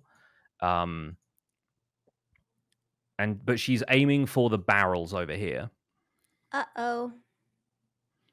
So, Mr. Wizard, if you want to attempt an attack, As if woken from a rest. ray of frost will be cast upon the all right, go ahead and Bowie. roll Damage the attack. Kaya. Did it go? I don't see a roll happening. No. So, click on attack. There you go. There it goes. Oh, you're rolling for damage already. You need to roll to see if you hit with this one. So, go ahead and roll the attack roll first. Oh, I'm sorry. It overlapped. All right. Yeah, no worries. All right, a 12 is just below her armor class. So your Ray of Frost goes wide and hits the debris around one of these other barrels. And as a final action on her turn, I'm going to treat this as a bonus action just because I want to see what happens next. She plunges the dagger into one of these barrels. And the barrel starts to rock violently on its trestles. The drop of blood that was on the end of the dagger seems to have been a catalyst of some kind for the barrel to start doing whatever it is doing in there. How much water is in this barrel?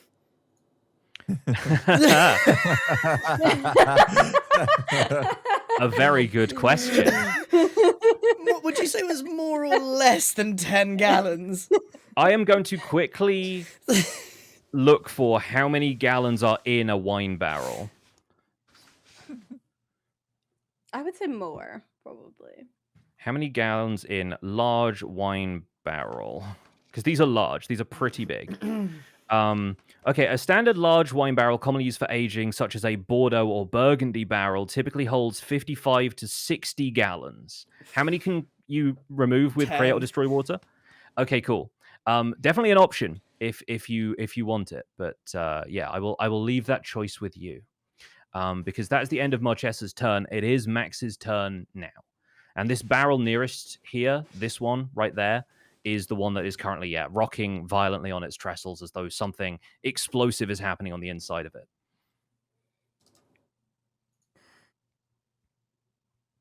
I can't move. Is that correct? Because I can't yeah, see you- outside this Hold on, ring. let me look at what I've got in my toolkit here. You'll be able to move on your turn, but at this Okay. point, yeah, not.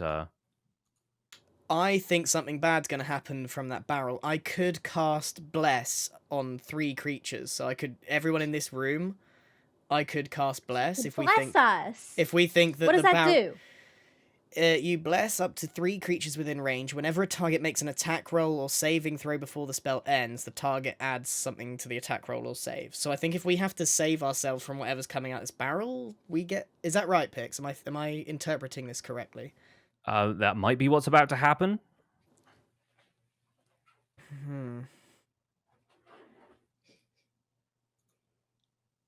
There's a couple of options, I think. Let me see. I can either kill Marchesa, but she's already kind of done what she's... I don't think she's much of a threat now. She's done what she's done. It's the shaking barrel that's a problem, and... Are you strong enough to push the barrel? I'm pretty strong, but I don't... It's kind of like...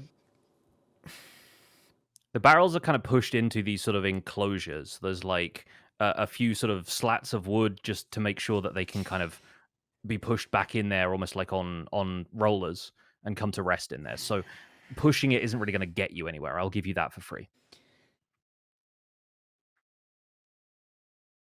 Right, so I've got a few options. Do you want to hear them, team? Because I'm not sure what to do. I could either bless everyone in this room, and if I understand what that does, it would help us if this barrel's about to explode. Is that right, Pix? Yeah, so Bless says it basically gives you an additional 1d4 to attack. So you get an extra chance to hit, basically, yeah. I can figure out a way to destroy this barrel. I could burn it, or I could create water to burst it. Or I could do a backflip. Those are the options. I think you should do a backflip off of Morticia right onto the barrel. I think you should kill her before she can activate more of the barrels. Oh, the backflip might just do her in. What if I create water to the barrel to blow it up, and I don't know whether she's right next to it. Maybe it would hurt her. And that it does. Does it take us? Does that use one of my? It does. That's a proper spell, which I could do. That's a proper spell. Do you think I just bless everyone in this room and we prepare for a hit? That would be the cleric-y thing to do, but you've got to decide if Max would do that. Max, for all his pomp, doesn't want to see anyone get hurt, which is why he's a cleric. I like that. I like bless as a possibility. You haven't used it yet either, so good chance to test out some of these new spells. I'm going to cast bless on the 3 people in this room that isn't Marchesa. Great, fantastic. So, yep, that means that Ruby, Mr. Wizard, and Bro are all blessed. I will see if I can add that to the 3 of you.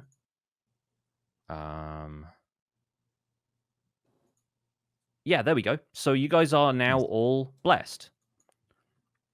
And I'm Very gonna. kind, Max. I don't know if Foundry will automatically add that, but hopefully it will. And if not, I'll tell you how to roll it manually. I am going to back, since I think I can still move. If I move away, is Marchesa going to take a swipe at me? Yes, you are in a threatened square currently. So yeah, she has the chance to do an attack of opportunity on you. Right. So I think I'll just brace myself for whatever's coming my way. All right, fantastic. You're staying there. It is Ruby's turn next. Ruby, what do you do? Ruby would like to... Crossbow into... You finish the job on Marchesa. I was protecting us from the barrel exploding, if that's what is going to happen. Yeah, I'm going to move back a little bit and use my bow. I should be able to use it even in darkness because I can see. All right, you step back into the shadows, knock an arrow, and you get the additional D4 roll. So that is how Bless works. Fantastic. Okay. With a Cool. 16, you hit. An arrow lands in Marchesa. Go ahead and Would she roll have some missed without damage. the bless? Possibly, yes. Good shot. And that is 10 damage. With that, Marchesa takes an arrow to the chest, makes a gurgling noise, and 10 damage. She is looking on death's door right now. She's looking very badly beaten up, but she's laughing, and sort of as she turns around and takes this arrow sort of to the chest, she says, "You're too late. It's already in there." And next up, we have Redmond. Redmond basically kind of picks himself up off the ground, looks at Bro, incredibly weak, like he's sort of, his face is pale as though he's almost been drained of blood already, and says, "Go, take her on. She lost the faith a long time ago. There's only hatred in her now." And that is going to be all Redmond can do this turn. He sort of collapses to the floor underneath this table. It is Mr. Wizard's turn to act next. Scar, what does Mr. Wizard do? Oh, you fools! You thought you could get one on us, huh? What if I just magic hand that barrel and dump out the contents? You can absolutely do that if you wanna give it a try. Mr. Wizard doesn't know what to do. I can kill Marissa. Oh, there's Come over ads here with playing. Ruby. There's ads playing. All right, we're gonna pause for a second and pause. We we'll hit let ours the as ad well play. then. Yeah, hit yours. Let's take a second. Yeah. Maybe we can discuss with Mr. Wizard what to do. I will Yeah, even I'll pause the game so that nothing can happen in the meantime. We can all have a good chat about what Mr. Wizard is doing. Mr. Wizard could take his floating disc and float that barrel You away. have no spells, Mr. Wizard. You have no slots. my You gosh. cannot cast anything other than your cantrips. Okay. Which are Light, which you've already cast, Mage Hand, which can move stuff around. It's it says- magic hand. Whenever you cast a spell, you can use the hand to manipulate an object, open an unlocked door or container, stow or retrieve an item from an open container, or pour out the contents of a vial. I don't think Mage Hand is powerful enough to be able to move something as No. large as the barrel, but the barrels do have like corks and stoppers and things in them. So potentially you could have a try at working one of those loose. Or you could use Ray of Frost to try and deal as much damage, whether to to Marchesa herself or to the barrel Isn't as possible. is Marchesa not dead? She's not dead yet. No, she is. she's She is almost dead. very badly hurt. Like she's I think on death's door. Mr. Wizard, I think maybe we finish Marchesa because she could cause more problems to us. I'd like blessed to take her out with the staff. Okay. Right, my ads are done. Give me, like, 20 people seconds watching the ads, Yeah. appreciate you. We paused the game. We were just discussing what to do. Oh, I have a question about how something works. Second Yeah, wind. go for it. Oh, Second second wind. wind Like, is if I want it, I could restore some of my health points with that, right? My hit yes. points. You can use that as a bonus action on your turn, and Okay. So in addition to moving and taking an attack, you could use second wind as well, and that is something you can use to restore hit points. Yeah. Okay. And 1d10 then plus your also- fighter level, so you'll always get like a +1 bonus to a d10 roll. Can you use Ray of Frost Okay. on the barrel? Would that freeze the contents? Sorry, Impulse, you had another question? Yeah, healer's kit. Can I save Oh. Mr. Redmond with my healer's kit? You could definitely, you could stabilize him maybe with a healer's kit if it looks like he's dying. As of right now, it doesn't look like he's dead. It just looks like he's very weakened. So Okay. I'd say No you need. can save the healer's kit for now. But Okay. yeah, it allows you to stabilize an unconscious creature that has no hit points without needing to roll medicine, basically. So Okay. you can prevent somebody from having to make the saving throws that you have to make when you're actually dying. Got it. Okay. Yeah. Thank you. Carry on. All right. Are we ready to unpause and talk about what Mr. Wizard's choices are? Yes. Yeah. Okie doke. What does Uh, Mr. Wizard do? Scott, Mr. you Wizard. could either attack Marchesa, or is there a world where we freeze the contents of the barrel? Because you could use Frostbolt on it. If that, Wouldn't that burst the barrel? I don't know. Mr. Wizard feels the greatest threat is from the barrel. Morticia's bleeding out. Marchesa, More chest. the bad You lady. got me all tied. You got my tongue all tied. All right, I am going to Ray Frost attack the barrel.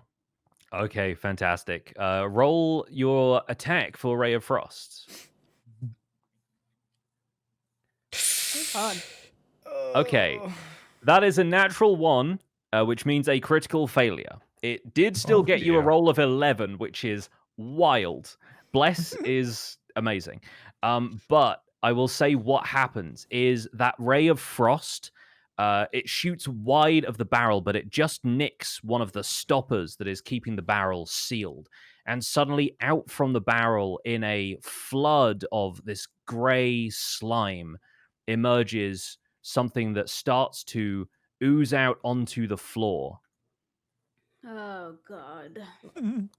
And it gathers in the shadows cast by that pillar over there from the light sources that you have, including, I should add, Max Blunder. And so some sort of like jelly-like substance pours out of the open cask of the barrel, and it starts to form up into a shape in the shadows. Marchesa is still kind of leaning up against the wall here, arrow in her chest.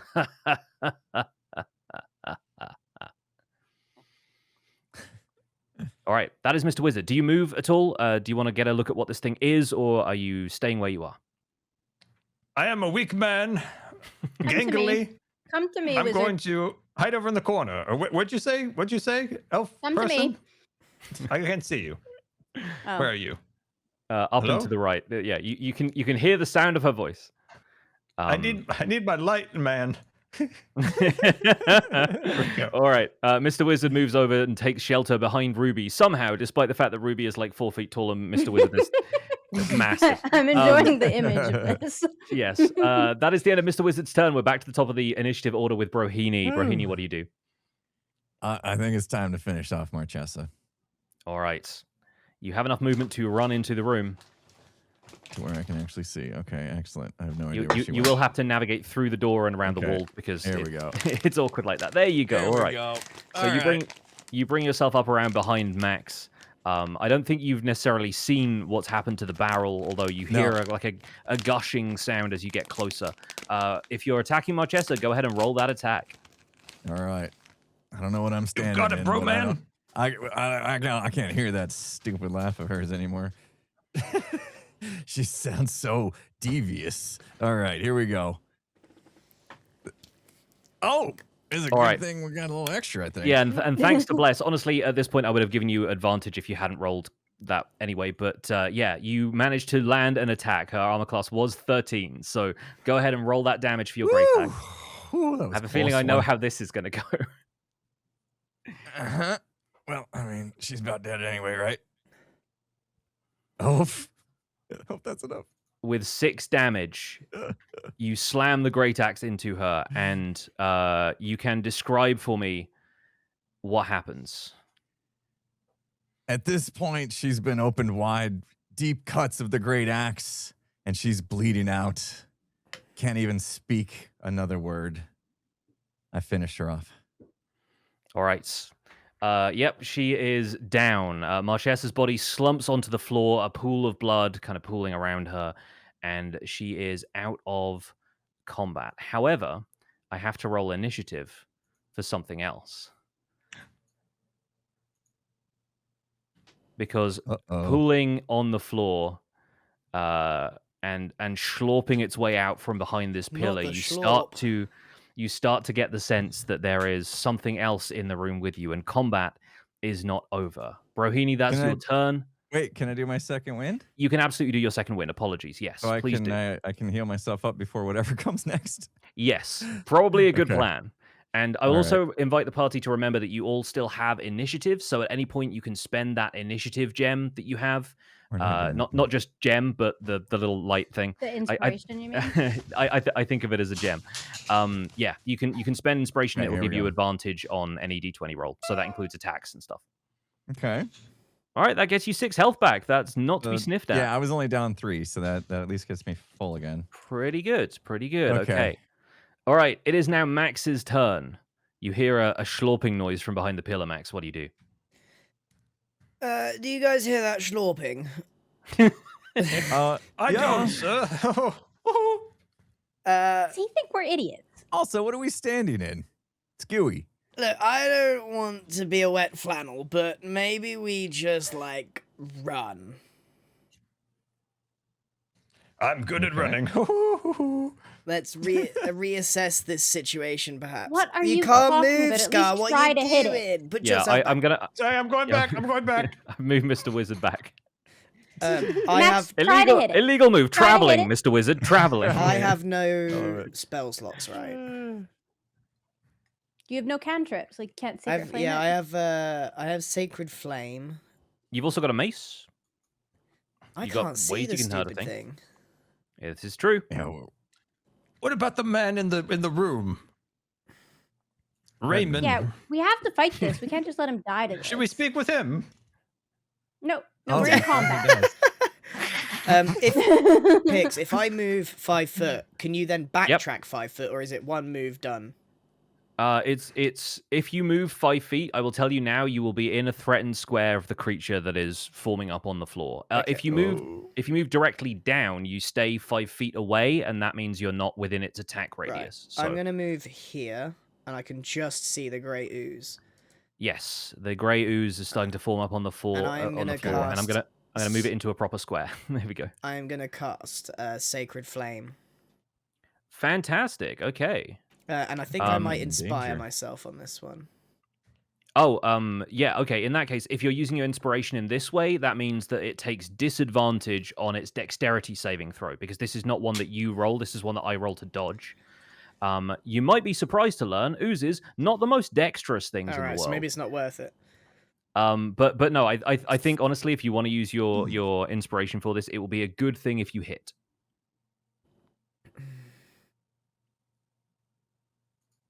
So is that the plan? Saying, have I got? That is the only option other than going in. I don't want to go in because I don't like this look as grey I ooze. feel like I'm in danger over All here, right, Max. I'm gonna Better go do for it. I'm something. going for Sacred Flame. All right. Do I roll for I'm gonna damage? make not yet. I'm gonna make a dexterity saving throw. Are you using initiative? Not initiative. Sorry, are you using inspiration for this, or Do you are think I should, squad? It's I probably, think so. Finish it off. Probably be good to hit it. Yeah, I'll go on. Let's I'll do it. use it. Let's do it. All right, I'm giving it disadvantage on the dexterity saving throw. It needs to beat a 14. And Easy it mode. rolled a 2, which means with a -2 for dexterity, it gets a 0. So go ahead and roll damage for Sacred Flame. It will take 1d8 radiant damage. And that is a 6. Fantastic. All right, the Grey Ooze takes 6 damage as radiant light shoots past the pillar, and the rest of you hear this slurping sound as it takes a substantial hit. Fantastic. It's All right. still slurping, everybody. Yeah, the gray ooze is sort of moving across the floor towards you. Ruby, you cannot see it. It is currently on the other side of the pillar. What do you do? I would like to move to a position where I can see it. Can I see it if I go there? You should be able to see it if you move in front of the doorway. Just about, you'll be able to see it around the edge of the pillar. It's kind of like pooling on the floor just past Yeah, that. I can see it here. All right. And then I will shoot it. Okay. Do Been enjoying physics shooting apply things. in the same way here? If you shoot an arrow into ooze, You are about to find out what happens. Okay. Provided that this Let arrow me hits. experiment, Max. I grab. Oh my god. All right, a 13 hits. So go Okay. ahead and roll Thank damage. goodness for bless. Yeah. It was a good move, I think. The bless. Yeah, it was really Mhm. good. Yeah.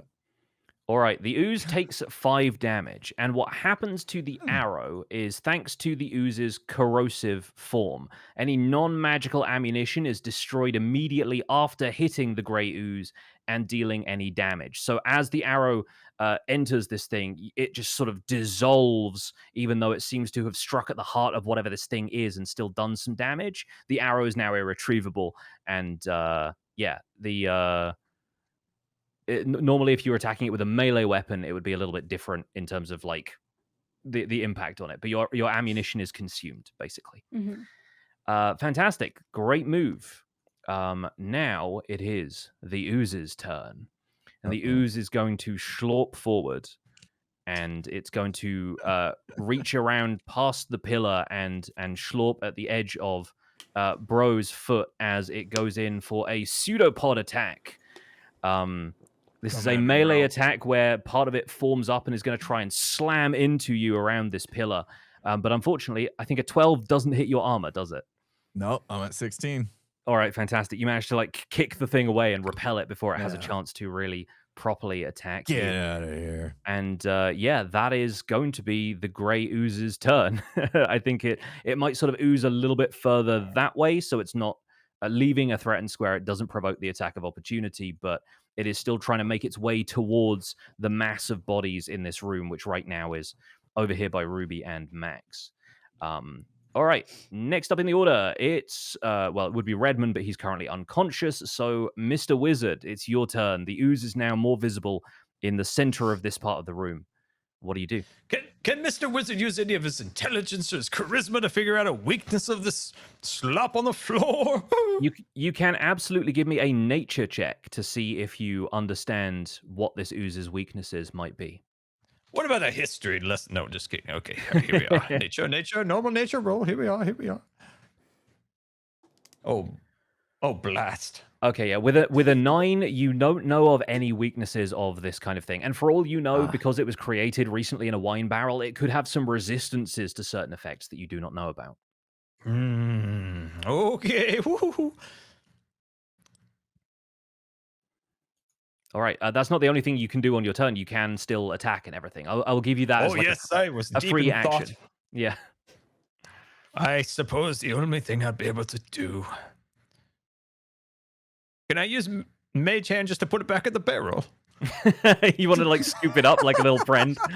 Mage Hand might be able to like try and push it away, but I don't think you'd be able to get it back in the barrel at this point. And it would very easily just slurp its way out of the barrel again. This All is right, like I'll animated. Ray It Frost is it. moving. I'll Ray Frost it. Fantastic. Make an attack with Okay. Ray of Frost. Nice. Oh, 29. Wow. Again, Go shout out to on, Bless. wizard. All right, roll damage for your Ray of Frost. Come on, baby. Hold on, I dropped my wand onto my keyboard and it did things. I lost my thing. Shoot. Oh dear. Oh boy. I love our Oh, wizard. Wizzy. right, there we are. Hold on. Classic. All right, 4 damage. And you notice that as the damage, as the ray of frost streaks across the room, kind of lighting up the room with this cold light as it goes and makes impact with the grey ooze, the grey ooze doesn't seem as bothered as it might otherwise. So maybe that roll sort of catches up with you from earlier, your nature check, and you realize that actually you might have forgotten that these things are actually resistant to things like cold. So the ice crystals that form on its surface are just reabsorbed into the ooze, and it takes half damage from this attack. Where's the door? This thing, I'm getting out of here. You are still unable to see the door because everyone else is alight and you are not currently. But if you want to end your turn there, if you want to move towards the door, that is entirely up to you. I'll stay. Where's Ruby? I want to hide. Ruby! Stay there. Stay there. Ruby! Stay. Mr. Wizard blundering around in the dark. Bro, it's your turn. What do you do? Oh, this Wizard thing stay. seems to be resistant to attacks. Not It's sure I resistant to wanna risk- cold Bro, as far as you've seen so Don't far. great axe this thing. I think I lost an arrow. Yeah, that's what I was thinking. I did. Well, I mean, I know this info, right? Like because it's. You've seen the arrow would've sort of seen it. dissolve I've in it, seen the yeah. arrow. Or Ruby could But it easily did. have like shouted It that. did say that it can. I read something that it can eat through 2-inch thick non-magical metal. Am I aware of this? Yeah, I think you can infer that it is something okay. corrosive from what you've seen it do already. So yeah. at this point, I'm not sure hitting it with any of my weapons is the smartest thing, unless I'm What okay. can you do? Shout at it really loudly. Can you shoot it? Do you have a bow? Yeah. I have a. I'm Just lose an arrow. That's not I a big also arrow. arrows have you a got? hand axe. you think I could started with try it out with the 20. hand axe, see what happens. Yeah, I could. Yeah, let's do it. Let's hand axe it. Why not? All right, roll for that hand axe. Okay. Oh, hold on. A whole bunch of stuff popped up. All right. I think it attempted to do a short bow roll there for a second Yeah. as well. Oh, jeez. All right, Okay. with a 9, you actually hit this thing. This thing's armor class is really low because it's this Really low. mass of ooze, and it's very easy Okay. to hit. So go ahead and roll damage, and we'll resolve what happens next. I'm losing my hand axes. That's what's happening. Okay. Okay, fantastic. You deal 7 damage to this thing, which is a pretty substantial hit. It is like the Okay. ooze is sort of starting to disperse. It's losing a lot of its mass as you sort of carve off sections of it with your hand axe. But your hand axe does sizzle as you bring it back up. And it says any non-magical weapon is going to take a cumulative -1 penalty to attack rolls. So it gets a -1 penalty to hit next time and a -1 to damage. If this Okay. thing gets another round and you get to attack it, but then yeah, All right, obviously I didn't like lose that, them. They're just weaker. Okay. yeah, and it would build and build the more you tried to attack the thing, basically. Okay. Yeah. Um, But that was a pretty decent turn. Are you staying where you Okay. are, or are you making any moves? I'm gonna stay. All right, fantastic. Stay on the front line here. Max, it is your turn. What do you do? I think I retreat a little bit and probably repeat what I did before with Sacred Flame. Mm-hmm. Sounds like a great plan. I'm going to make a dexterity saving throw. And this thing does not have great dexterity. But it has been getting smaller. No, okay, that's a 10. So it doesn't beat a 14, which was what it needed to save. So go ahead and roll an attack for Sacred Flame. Roll damage. Okay, once again, that streak of Sacred Flame shoots across the room, dealing 5 damage, and the last of the ooze is just splattered across the back wall, where all of the rocks and stuff start to steam a little bit, but then it sort of disperses and drips down into the cracks between the stones, and the grey ooze is no more. Yeah. Congratulations, you are Good out job, of combat. Golly gee, well Good job, done. Max.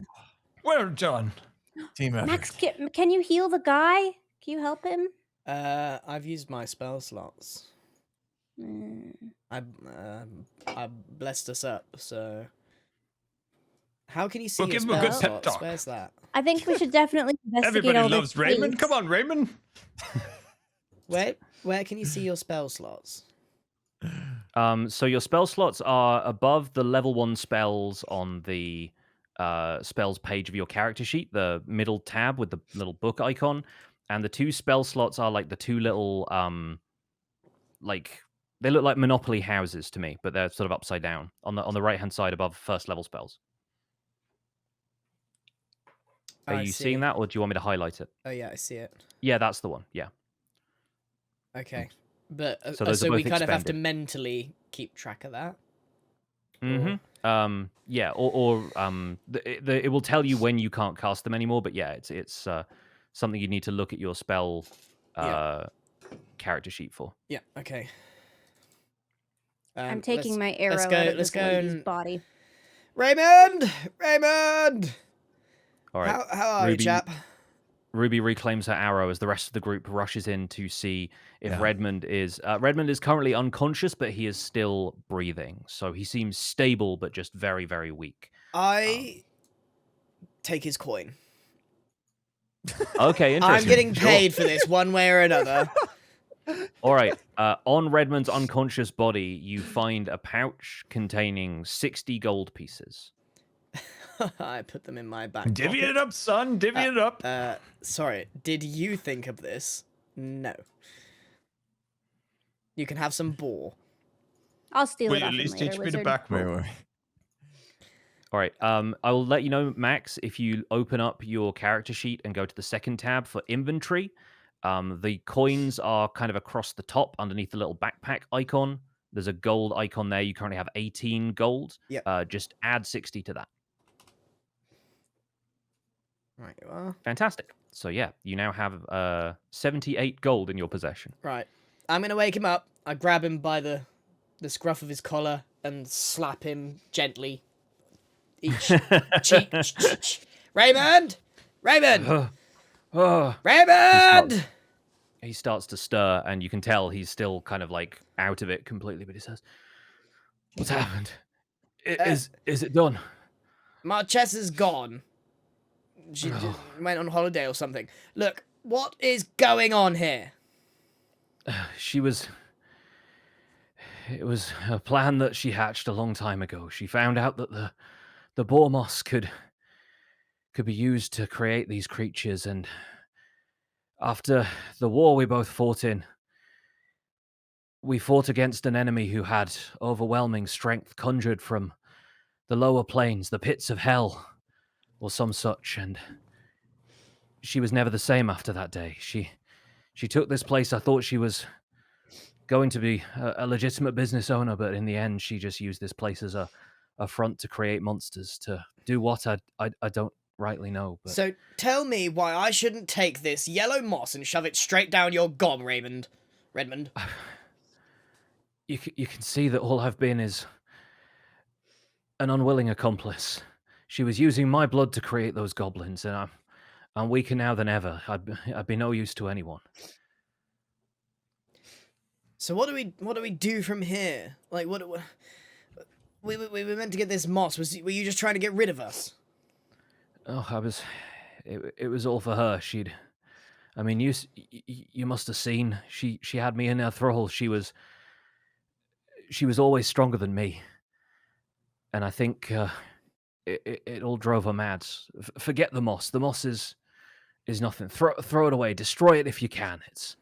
It's used for ill, and for too much ill. I mean, you're welcome to whatever supplies she has. I don't think the tavern will stay open for much longer. I don't trust you, Redmond. I thought we had a bond, you see. You promised me a job, and I love jobs. Gets me money. Now, listen. Give me one good reason why I shouldn't have bro here decapitate you right here, right now. Honestly, I deserve worse. But I was always forced. I was coerced into doing this. I'll find a way to make it up to you. Can we Here. check As and see if much he's as I like lying? swinging my axe, I believe him. I say we let him live. You can turn me into the authorities. I mean, the Reeve in town must have men on his way at this point. I imagine we've caused enough noise. However you got in, I expect some of the neighbors might have seen, and they might have alerted the authorities. So I'm many things, Redmond, but I am no snitch. very well. I'll take that as a kindness if you don't mean to kill me. I think, party, squad, friends, chums, we should take rest here at the inn before it's drawn unwanted attention, ransack the place, and be on our way. There's cookies on the upper level. I saw them. I could go for a good pint of ale. Redmond, would you like some boar? I mean, if this is if it's what you got, then we could maybe roast it over the fire. It's 2 gold. I'd very much like to pick your brains about this funny wine. Oh, very well, but I think I've seen the last of wine for a long time, me. And, Let's help him up the stairs. I'm gonna Come on, Redmond. I'm going to What's it search for? Marchesa. All right. On Marchesa, you find the dagger that she withdrew from the barrel. Let me see what else she has in her inventory. You find another 45 gold. Pocket that. And there are various like vials and herbs and alchemical things that she seems to have on her, almost like on a set of like pouches and satchels and stuff. But you don't know what they are. They don't seem to be potions of any kind. They just seem to be sort of like little ingredients and alchemical catalysts and stuff like that. I realized you can. I did see chat a second said that we could insight to see if Redmond's like telling the truth. I would like to. We'll do that over the fire. Oh, yeah. Maybe. We'll do that over the fire. Yeah. Maybe. Sure, Wait, I absolutely. can do my dice thing. Yeah, we'll do right? it. We'll do it over the fire, shall we? I'm gonna take this gold. Hold on. Can't I make him roll dice with me and then Is I'll there an tell me whether or not- investigation I could do in this room to find out if there's anything else to be had? There's that's crystals. discern whether Hicks, I'm gonna someone's cheating. add that if that's all right. You're gonna add what? Sorry. Add the gold. Yes, yeah. Add 45 gold to your inventory, Mr. Wizard. As you're poking around in some of the sort of alchemical stuff, there's like crushed glass and like bottles that have clearly fallen off the table, things that have been displaced. You find a notebook amongst the things there, which includes some of Marchesa's notes that she seemingly took about the boar moss. Oh. And it just says, I'll read it for the folks who might not be able to see it if the interface is too small. On boar moss. Works well with blood as a catalyst. Responds to the power of the individual. The stronger they are, the stronger the beast produced. It brews quickly, but let it brew. Cleaning up before it's matured is a grim business. Without blood, it quickens fermentation. Probably agitates the yeast. Drinkable. So she was making wine with it. Yeah. So it seemed like without the blood, it was still producing some sort of wine. Like the recipe seems to have been legitimate, but the consequences and where she took it was clearly in a very dark place. Well, I'm glad we didn't shove it up the boar that we killed. I will return the group of you to the Five Ways Tavern ground floor. If we can huddle everyone together, I can copy paste the lot of you. Fantastic. I also recognize that I don't know how long Bless lasts for, so I'm not certain if that should have run out at a certain point. But Surely it's like end of combat. It should be gone, right? yeah. So we will try and fix that in just a second. But for now, we can turn the music back to something a little bit more jolly. There we go. As the I've got a group of minute you left heads on up the ads. stairs. Yeah, there we go. Let's just pause for a second. Play your ads, guys, if you need to. Yeah, roll. we'll do that now. I think it's going well so far. All right, there we go. Max is We'll starting put, to show that he's not such a thoughtless person. Yeah. I like the fact that we're seeing a little bit more of the, he's he's sort of a little bit aloof, but not necessarily unkind, and I think that's a really great side of Max that we're seeing. All right, how do I end the blessed effect? Oh, interesting. Okay, so it tracks how long it's going to be used in combat based on round timers. So you've already had 12 seconds because 2 rounds passed, but it lasts for a full minute, and a round of combat is 6 seconds. So that's actually all good. Fantastic. I We'll think that we'll blessed remove that actually from the did help. characters. It did a lot. It did a lot of work. It wasn't. It was boosting people's It rolls in helped. a very effective Big way. time. Yeah. It wasn't as formidable a foe as I thought, but we kind of got away. Like they didn't really get. None of the enemies we fought really had a chance. There we go. Yeah, I think for level 1 characters, you guys have got really good skill sets. You're using your abilities well. You're hitting a lot of these rolls, which is very good. Like, we haven't had too many misses. And yeah, you guys are, I think, doing very, very well for first-time players. How do I have more of the so there's the cantrils. I can use that magic every round, right? Like a ray of frost. Yeah, But magic cantrips. missiles, that's cantrips, that's right. Yeah. So magic missiles, that's a different type of spell, right?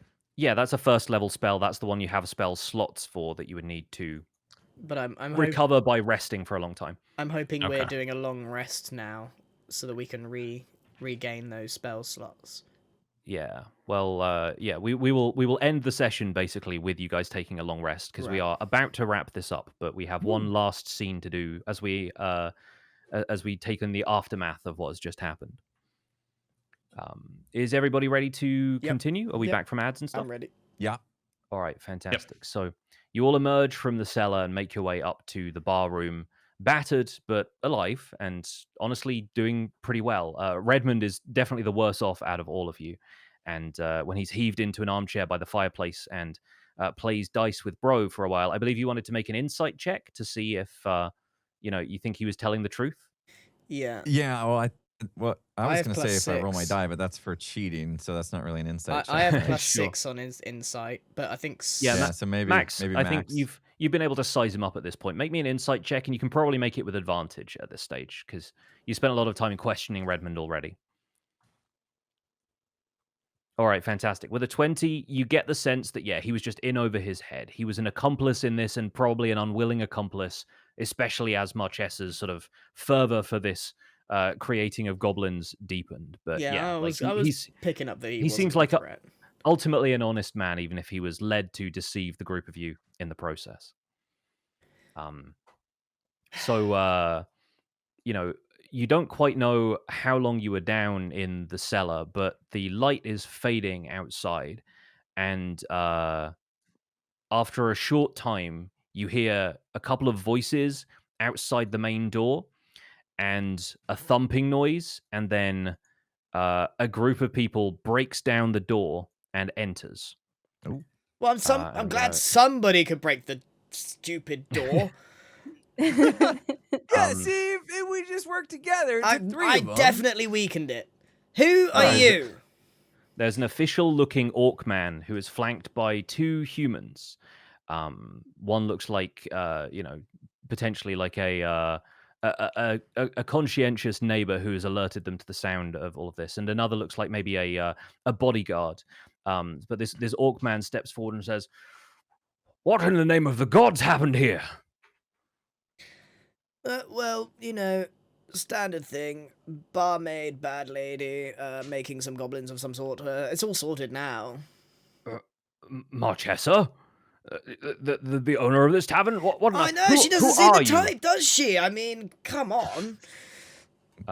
Redmond sort of turns around in his chair and says, "It's true, Silas. It's true. She was creating things using some kind of dark alchemy in the cellar." And this man who's just addressed as Silas says, "Redmond? Oh, very well. If you can corroborate what these adventurers are saying, then I see no reason to doubt you. I am Silas Wentworth, the reeve of the town. These are my this is my associate. This is Estelle, and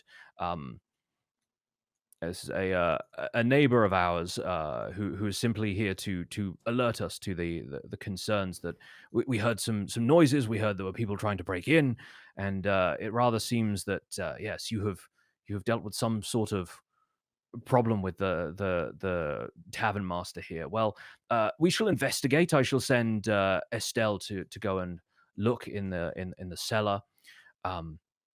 But I assumed that you were drunken adventurers who had raided the tavern for gold and libations. But I would evidently... never take ill-gotten gains from a bar. As you say that, Rubbed and blind. as you say that, you hear the cellar door creak open, and rushing from it as you turn, you see Marchesa, the tavern master, dragging herself up from the cellar, still bleeding. She emerges from the door. There's blood dripping down over her right eye. She looks like a hag dragged from the shadowy pit. The plot thickens. You can feel the hatred coming off of her in waves. She takes one look at the assembled party, locks eyes with the Reeve, and lunges at him across the bar, pulling a dagger from some unseen sheath in her robe and screeching at him, "Your blood will be mine!" And now, as the climax of this session, I would like everybody to roll 1d20, and we'll see what happens next. So in the chat, you can type /roll d20, and it will roll a d20 for you. I'm going to roll mine privately.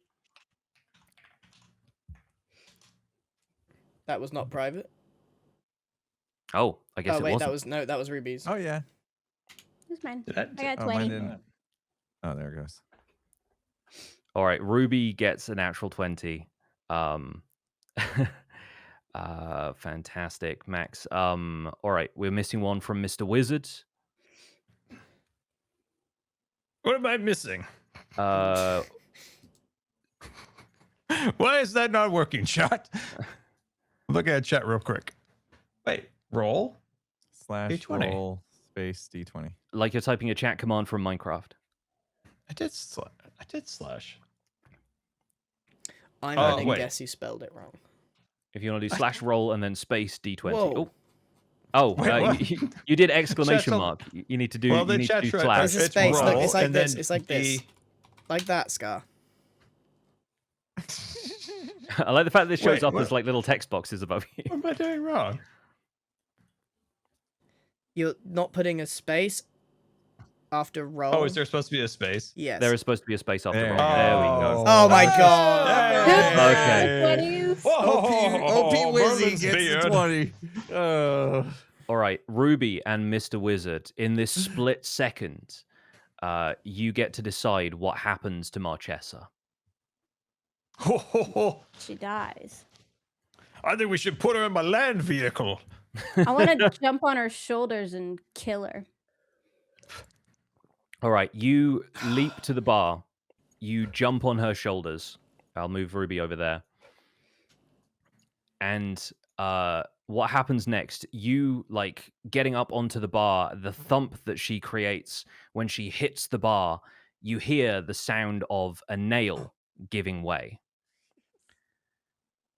You sort of pivot over her, ready to strike, ready to land that final blow. And by some strange fluke, some sort of cosmic accident, you hear a plink as a nail hits the floor, and the events that happen next seem to occur in slow motion. That enormous claymore, the two-handed greatsword that Marchesa once wielded on the battlefield as a champion of the light, falls from its mounting above the bar, swinging down blade first, and with the force of gravity, buries itself in her back, pins her to the bar. She chokes just once, and then slumps forward. I knew What I goes around shouldn't comes have around, sat- am I right, boys? It's a good way for Paladin to go. I knew I shouldn't have sat under that. She was And- evil.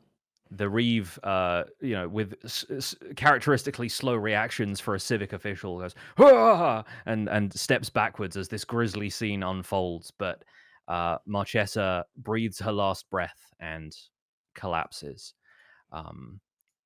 And the Reeve says, "Well, I rather think our investigation here is concluded, and well, perhaps you would like to stay the night here, since there is."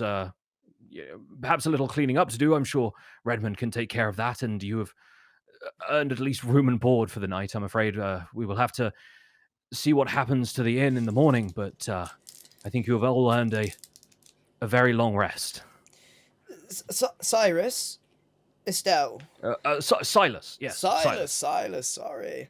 Silas. I've been terrible with names today, or you wouldn't believe. Would you like to see a backflip? Absolutely. I haven't seen the circus come to town in many a year. Completely disregarding the weird sort of like fanatical cultist running at him earlier. He's distracted by the thought of a backflip. So let's give us one final backflip as the scene fades Hold out. on, let me level this floor real quick. You got this. And what a perfect way to end our session, friends. Thank you so much. All right. So everyone, mechanically speaking, everyone would get a long rest. And I think you guys have earned the opportunity to level up. So if we choose to continue the game, you'll be continuing it at level 2. Woo! But this has been our adventure for today, folks. Thank you so much for watching Gigs D&D. Let's have a quick debrief. I know it's getting late, but how did everyone enjoy their first proper D&D adventure? Very good. Fantastic. I That was enjoyed it. amazing. Much enjoyment. Have you got ideas for where this heads next, or would you have to cook something up? Oh, I have ideas. I don't have stuff like prepped and ready to go in Foundry, but I have story ideas. I have a lot of things that I can throw at you guys if you're interested. The adventure can continue if we so Yes. choose to. It That sure was That's can. fun. amazing. I And, think that's if up people- to chat, isn't it? Like that. Yeah, It's exactly. up I was to gonna say, it's up if- to support levels, really, because I mean, it's a huge amount of time and effort to do.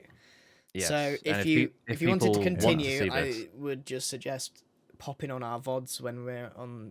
Give the view, the video a comment and stuff, just to support the cause. Yeah. Because D&D content, I know nothing about it on YouTube. It's completely new to me. So It Yeah. just seems like an insane amount of work for picks. And I know we had a bunch of stuff going on too with the tech and everything to make this look and sound good and everything. But now we have it, which is nice. But yeah, the work will continue for picks to write these stories and stuff. So obviously no pressure there. Let's if get we a do round decide of to go. applause for Pix, who has done an Yeah, amazing seriously. job of putting Everybody together. give it up. It's Good job. so immersive, so immersive, like really, really It is good. great. I'm so happy. It's been genuinely a pleasure. I was so excited when you approached me about doing this, and like you guys have been a treat to work with from start to finish. Like genuinely, this has been the time of my life. So if we want to do more of this, I would absolutely love to. But of course, it is up to the support from the community. And